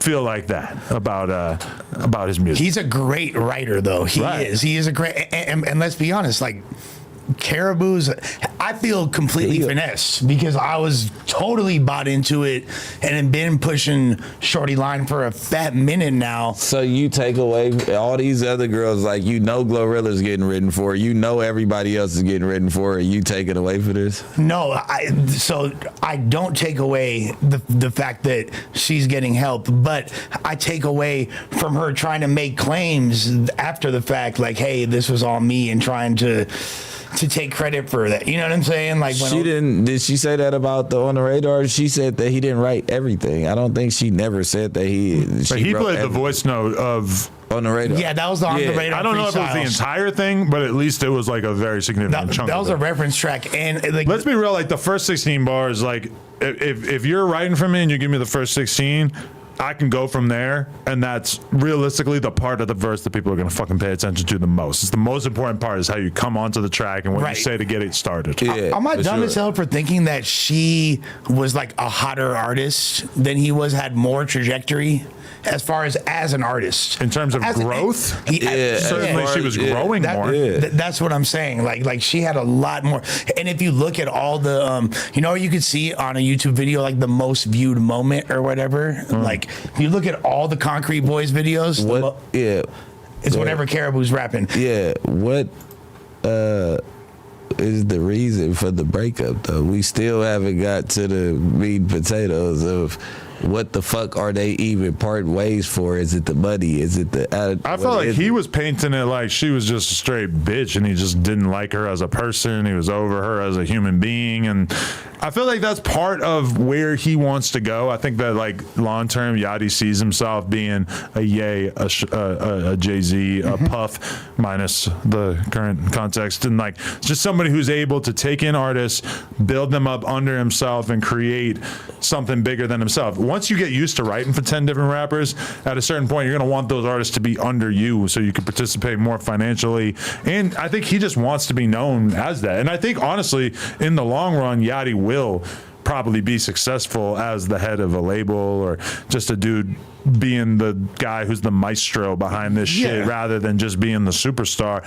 And I think that he was looking at Caribou. It's easy to understand why he's got so much invested in it, because he has somebody right there that I think is going to have motion and is going to be a big deal or be something going forward. And he saw her as being, you know, the first big step in terms of him just like creating rappers under him. It seems like his process is really organic. And I feel like he's like, if he thinks somebody is cool and he's going to try to, I don't think it's necessarily like this premeditated thing like this. And I could be wrong, but it looks like everything he kind of does is just whatever organically unfolds, and then I believe that I could do a part of what he's doing, which is I believe that I can identify talent before they're fully like developed and everything like that. But the difference with him is that he could actually sit in the studio with them and write them verses that'll take their career to a different level, which is like not something that I'm capable of. So he definitely is in a great position because he has the taste and he has the pen to be able to turn a random cool girl with a nice sense of style that is kind of pretty that people fuck with. He's able to sort of like be the battery in her back to take her career. He swagged her out. He saw that there is a huge gap in the market for a girl next door, just cool, almost tomboyish chick that, you feel me, like is not perpetuating the strictly selling sex narrative, and was like, boom, we gonna make her the next one. But what she said is that she felt like her growth was stifled and she wasn't getting a proper push. That's the narrative she's trying to say. So I don't know. I also haven't heard any records that she made that sound like big radio smashes at all. They're all very like niche underground verses and shit like that. But. I haven't seen her be able to really like go outside of that, but I guess I'm not super tuned in general anyway. I like that chick Anicia from out there. She's a drug head and she's just that. Like, but you don't feel like maybe Yachty was the one writing all these drug bars for her? Nah. She wouldn't be saying it if it wasn't true. I mean, yeah, who wants to be a fucking perkhead just for the camera? Well, you heard my verse. I don't know, though. I'm just saying. A lot of people are going to say they do perks that don't do perks, right? Alexa, play Long Way, Sneaking and Geeking. That's my one. That's the one. Come on. Yes. That's you. I got into that from Trill Sammy. Oh, that song's about like secretly taking drugs and not letting anybody know. Yeah. Nah, but I just come on here and air myself out every single time. Yeah. I don't know. I feel like that's just might be part of her personality, and he tapped into it and was like, shit, she's a little druggy bitch, let me write some druggy bars. Plus that fool be getting loaded too, probably, right? Like, I remember when Yachty was completely sober. Yeah, but then I've never drank. But then he fell in love with the drink. Yeah. The first time I noticed it was in the Y&J video when he started being around all the I like Detroit Yachty though. That's when I fell in love with Yachty, was T Grizzly and Yachty. That's probably still one of my favorite songs in the world. Yeah, that was a banger. Yeah. The Detroit to Atlanta or whatever it was called. Yeah. Picture this. D today. Yeah. There's an ancient story. I'm in the studio with Desto Dub, and obviously we're drinking lean, and obviously this is causing me to nod off a little early since I'm new to this, not true to this. Yeah. And at some point my eyes open a little bit and I see Yachty exchanging money for drink. And that was probably like, that was before I had any idea. And I'm like waking up, better go back to bed. I didn't see anything. But I wonder how far he takes it. I don't know. Yeah. I mean, he doesn't seem like a drug-addled person. Shit. But he could be sneaking and geeking. Yeah, that's what I'm about to say. We don't know. He probably don't get high before he go on camera. Yeah. Yeah. I mean, he don't seem fucked up. But also, I don't think I've ever seen him on camera looking leaned out. Yeah. Which is kind of weird because you drink a lot of lean, for sure, you're gonna get caught up. Or do we not pay attention? Maybe It might be a couple times in a video or something. The real sailing team fans out there will probably put it together for me and be like, "Watch this clip." Yeah, man.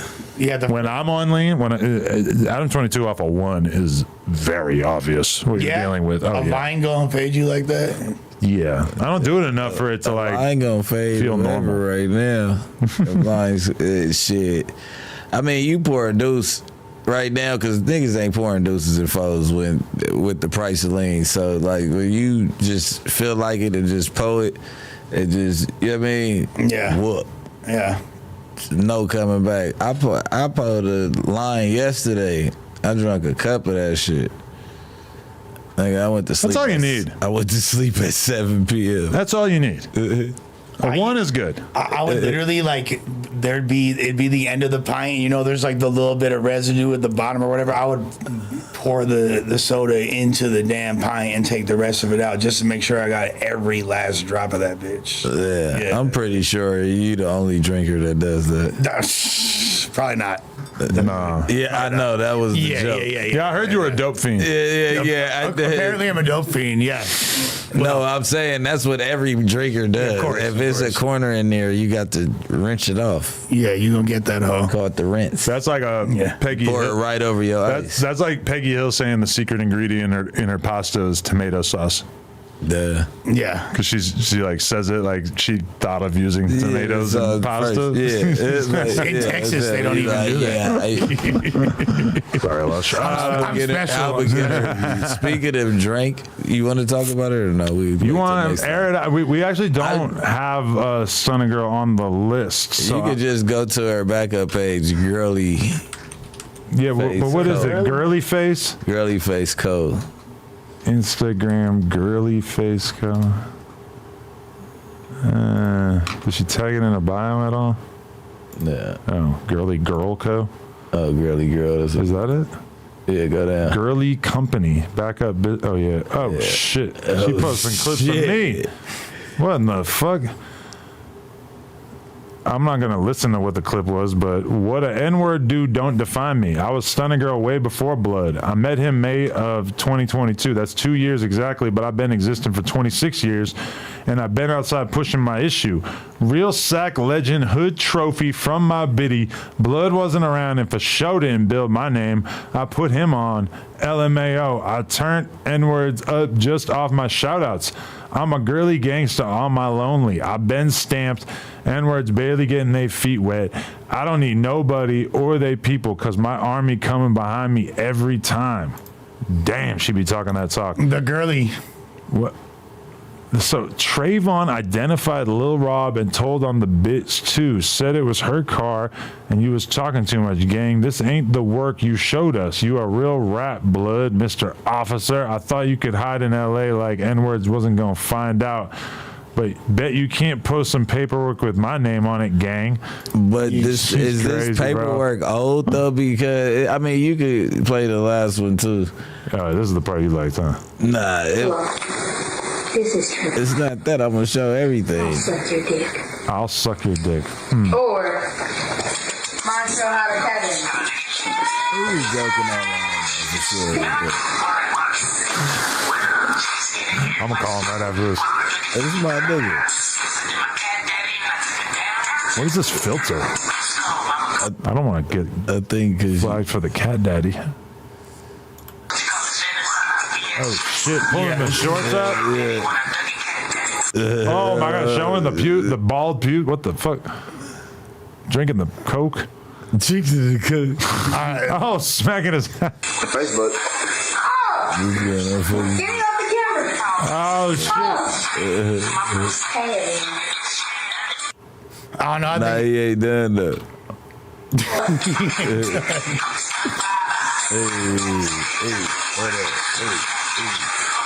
You said fucking it up for real, but that's not what I'm talking about. Oh no! Just a kid wilding out for Just a kid having fun. Come on, man. Hey. I don't think it's that serious, girly. Love your truth, Trayvon, aka Sister Moolah, aka Miss Stunna Boy. God damn. I ain't have to lie or make up fake stories. I state facts. LMAO.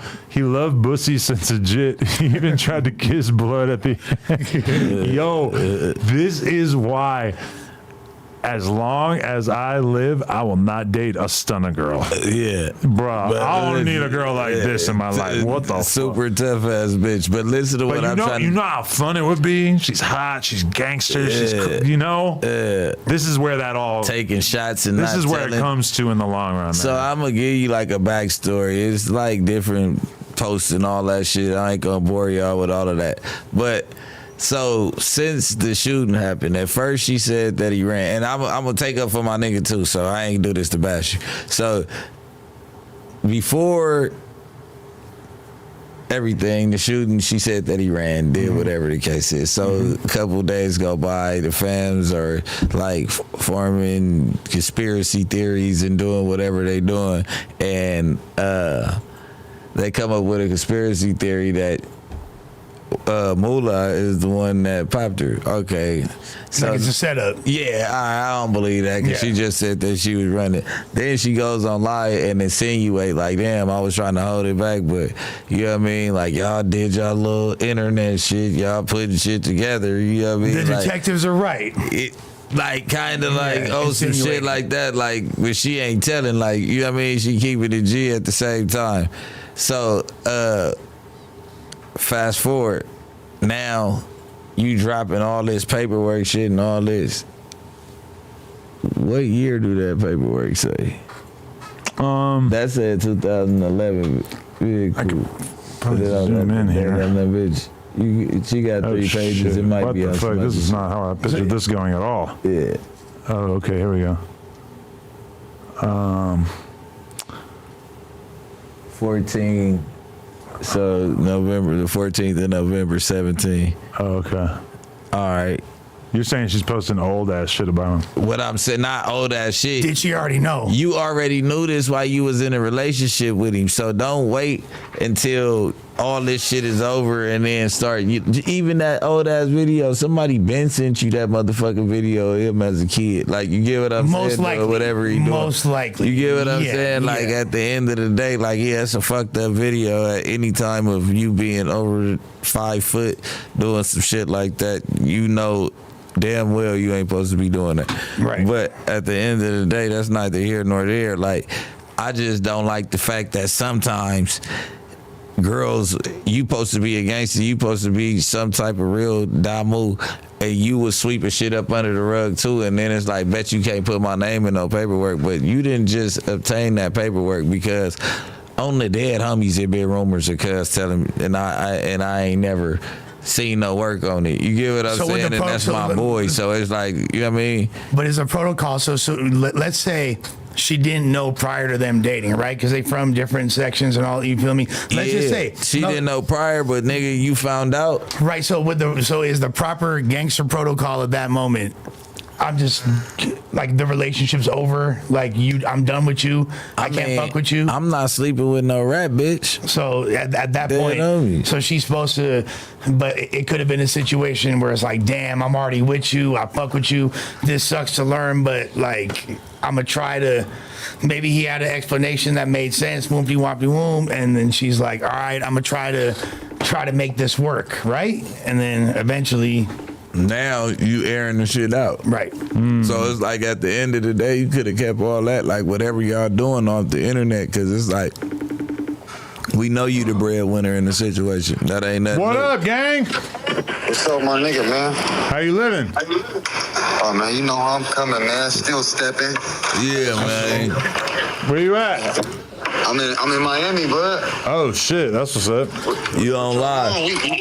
What you on, man? You know me, man. I'm flamed up, stepping out. Flamed up. Got to see the red rag. Yeah, man. Understand? Yeah. You know we outside. Come get in the car, bitch. Come on. Oh, shit. Yeah, we just reading some of your ex-girlfriend's inflammatory statements. What's going on, bro? I thought you guys were really going to last the test of time. Oh, man, brother. I ain't gonna lie to you, man. I'm gonna keep it real with you, man. You know, these bitches come and go, man. You feel me? That's all I can say about that. Bitch is a hater. She don't want to see a nigga be what I am. You feel me? It's too late. What led to the breakup? What would you say was like the defining thing that led to? I'm sure it was like a lot of little things. Man, bro. Motherfucker just, you know me, gang. Motherfucker just, feel me? That shit was over with. Bitch a weirdo. Straight up. Did you expect her to go on this campaign coming after you? Hell no, but we right with her. We on all that too. On mute. Oh shit. Phone with Adam 22 right now. Yeah, man. You felt.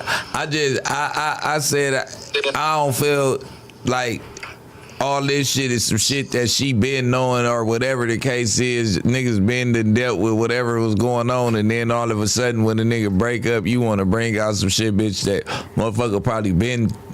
You know what I mean? Like, come on, cuz that ain't it. Bricc, brother, you my nigga, right? We been doing this shit for a minute. Nigga, I ain't never, man, come on, man.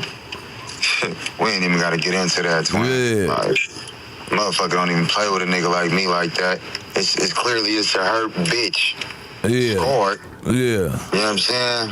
You feel me? Like, Cause I was telling her if she was gonna keep it G, you should have kept it G all the way across the board. Don't try to keep it G now when shit start being turbulent. You know what I'm saying? Like that's sis too outside of you know what I mean? Nigga ain't never did no gay shit in my life. And one thing about me, bro, I'm a real nigga, bro. I'm a gangster, nigga. On Pyro Gang, nigga ain't even playing like that, nigga. On the set, niggas ain't taking that shit lightly either, nigga. On Philly, nigga. Oh, really? Niggas ain't playing like that, nigga. It's kind of crazy. I feel like she was like collecting information to try to use against you, like the whole relationship. Did you sense that throughout the relationship? Blood, that shit bad, blood. That bitch wasn't collecting shit, blood. She wasn't on shit. On Paru, she on there yapping her mouth. She ain't running shit with her motherfucking mouth, bro. So you feel like your ops sent her that shit? Yeah, bro, that's some shit me and the homie did when we was a kid, bro. That's we already know that. Don't be a minute skit, bro. That was the don't be a minute skit, the cheeseburger shit playing, man. We was kids, bro. Yeah. 11, 12 years old, bro. That bitch is a weirdo. Yeah. That shit Ben got posted, nigga, years ago by my ops. He was on there campaigning for me. And, like, nigga, they was kids. Niggas play like that as kids. Now you posting it. Bitch, you's a weirdo. Exactly. Okay, bitch. That's exactly what I said. That's exactly what I said. I ain't even know that much, but I'm like, you been knew about that shit, and you been knew what was going on. Like, come on. On Paru, you feel me? Yeah. How you feel about her calling you a tweaker and shit? You guys both be getting fucked up, right? She even posted your dirty draws. That's some wild shit. Brother, listen, let me tell you something. I'm gonna tell you some real shit, Adam. Fuck you, bud. Listen.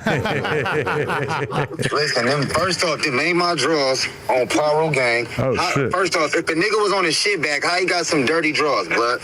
Make it make sense, bro. How my draws got shit in there if I'm wearing a shit bag, bitch? Yeah, it would be contradicting yourself. That's crazy. Yeah, it'd be on the t-shirt. That don't make no sense, bitch. Oh, wow. I'm not even gonna read some of the shit she posted about her. I'm looking at her story now. She tripping. Wait. How can a nigga with a shit bag have shit stains in his drawers, bitch? I don't know. I never really thought about what a shit bag is like. Well, no, it's a colostomy bag's gonna be in your like, it's in the bag. Your abdomen. Shit out the bag, gang. You don't get no dookie stains. You don't get none of that, bro. You don't get none of that, bro. On the hood. Oh none of that. You don't get none of that, bro. You feel me?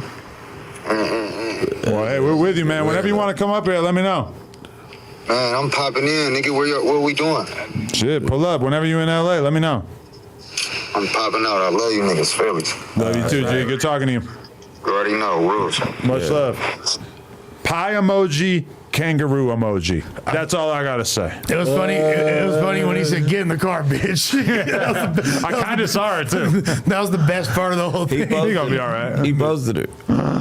Yo, that's funny as fuck. And now he's everybody hurt. You talk about a hurt bitch. Everybody hurt. Yeah. Say that like he hurt too. But that's what's crazy too is I seen him because he's been trying to do his Red Rum TV or whatever. Like he's doing like a streaming service. It's like a Ray J. He was with Ray J. Now it's like a Ray J competitor. I don't know. But either way, he got mad footage of her, I guess. Mm-hmm. So he was like dropping something and doing like promoting it and everything. I don't know exactly how that works though. If she has like ownership over everything. Yeah, they 50-50. I thought they were gonna be like a young J&B. You feel me? Like a Sid and Nancy meets J&B. Right? Yeah. Why don't the gangster couples ever work out? Yeah, man. It's hard out You here. got to get you a little Uzi. That's working out for JT. Yeah, I'm trying not to totally burn my Stunner Girl card, though. I fuck with her, No, too. that's the old girl. She's That's just why a I said demon. what I said. That's She's a the big old op. girl. Like, but don't do that, sis. That's what I'm saying. Like, cause you got to keep some type of like dignity in the race. Like, all right, whatever you know. But like, if you was campaigning up under a picture, like, hey, he was a kid, then you turn around, use it against him, like this the nigga that you let. And I'm not saying that situation is acceptable, whatever the case is. It's unfortunate. Yeah, this was your boyfriend a week ago. Yeah, and you're know like, what I'm saying? you were totally cool with these alleged shitty draws. Like the paperwork, he didn't tell about nothing that happened, but they asked him like, "Whoa." And he was like, "That's my boy." Like, you know what I mean? Like, he identified him, kinda. Okay. You know what I mean? But it was also like I'm talking to the police too much. That's why you shouldn't talk to the police at all. And then it was something about a car. Like I think he was just telling like, oh, we was like whoop, and we was in this. Like they might have had cameras of what was going on anyway, but the way the paperwork parties work now, it's like anything's out of context. The mere fact of the existence of your name, I could say whatever. If fools ain't even reading that, they're gonna be like, "Oh, you're on paperwork." Like, I mean, I ain't taking up for that. It's just no, I don't agree with it at all. Yeah, but I don't know how that situation was dealt with, but you know what I mean? Yeah. Obviously, it's dealt with or it's not because he's still outside. He's still around. I know he's respected. I know if he posts a picture and at Supply Rules that his ops, as big as his girl is and all that, his ops is gonna send that paperwork in. I can see that. They send it to her and everybody else around. Oh, like he was some gangbangers. Let me get they deal. But she's also doing a technique that I would call flooding the zone, which is basically like you make so many negative attacks on a person that it's almost like impossible for the people at home to like discern what's real and what isn't. And even from my position, like I was just flipping through her Instagram story on the Girly Girl Co. Instagram, and it's like she says so many crazy things about it that I just like I immediately like felt bad about the idea of even bringing it all up because like it's just too much. It would feel like fucked up to even like, it would feel weird to bring him on the podcast and be like, here is a list of the things that she said about you, and it's like 400 things. That's just like a weird way to spend 2 hours on a podcast. I don't know. Well, yeah, I feel like, I mean, he seemed to handle himself on that call really well. Like he's chilling, he's not really tripping, and I wish the best for them both. Hope they, let's be real. Stunner Girl probably for the past several years been like the top bitch rapper in all of the West Coast. I know, and I liked when her and Young Rich Muller were united against certain other podcasts. That really endeared me to both of them. Yeah, the other side's been divided apparently. Yeah. Anyway, all right. I think we did a good pod today. So nice little 3 hours. Yeah. I gotta get to some interview prep for tomorrow. Are you guys gonna do a little music? Music stream. Let's get rad in here. Where rad at? Yeah, out there. Done so, huh? Yeah, get up. All right, but hey. I'm not gonna say the exact day, but Cypher time is gonna be fun. Yeah, everybody gotta be on time because we're gonna be mad as fuck if somebody's late. Don't see late. Yes, sir. Hey, and shout out to my boy Ralphie the Plug. Hit up his Instagram if you want to get these new Stinc Team joints that I just found in my office. I'm pretty geeked up about these. I don't know. You didn't leave a size 10. Shit. I'm not gonna lie, those are hard. These would be dope to rock for the Cypher, but Splinter the outfit that I'm planning on rocking is kind of reddish, so I don't know if they're gonna necessarily make sense for that. But that's what you doing. We should all rock all red so we can look like a bunch of Norteños on the roof. He's a fucking troll. Just kidding. Lush is Southside car. We're gonna look like Big Culver City. Yeah. Should we have a conversation about making our outfits make sense together? Because Absolutely. what if we look stupid? Like, what if our outfits are like weird I'm thinking a Hot Boys motif, like, is really what I'm like wife beaters and shit. Just Hot and Boys. rags around. Oh, well, You feel that's not the worst That's what idea I'm I've talking heard. about, Everybody's just choloed out like Cam Jabota. Capone video. Yeah. Jabota. Oh, just wife beaters and jeans. Yeah. We can do that. Nah, we gotta get fresh. We right? can get fly. We gotta get It don't fly. matter. I can get fly with a wife beater or not. So it's just like whatever we do. I told y'all my idea, so You don't call a wife like, beater anywhere as a wife respecter. Okay. The tank the top. Ikes? It's a tank top to be exact. A tank top. Yeah. I told you, you know what I'm finna do with my outfit, so we done talked about this. I can't remember what you said, but holy shit. Y'all, it's for the real No Jumper fans. Y'all gonna rock with it, but yeah. Oh fuck! A piece of I don't even want to say. We're gonna be building a lot of lore with this occasion. Yeah, it's gonna be sick. I'm excited. So shout out to everybody. Or should we go get jackets made with all our ops crossed out on them, like a fucking like a hood day? I have wanted to do that for a long time, and I've had to like stop myself from doing that. That is amazing. You go to the Sauce and Swap meeting. Go. That was one of the best things about going to that battle rap event with like 5 billion Crip rappers there. Yeah. There's like a handful of dudes with shirts with all the ops crossed out on it, and I'm just like getting lost, just trying to read it and decode it and figure out what the fuck they're talking about. Battle rap events, they be happening. That's like Geechee Gotti era. Yeah. It's a Crip fest over there. Yeah, well, we'll get it together. I think that'll be hard. Like all our fucking ops on there. I love it.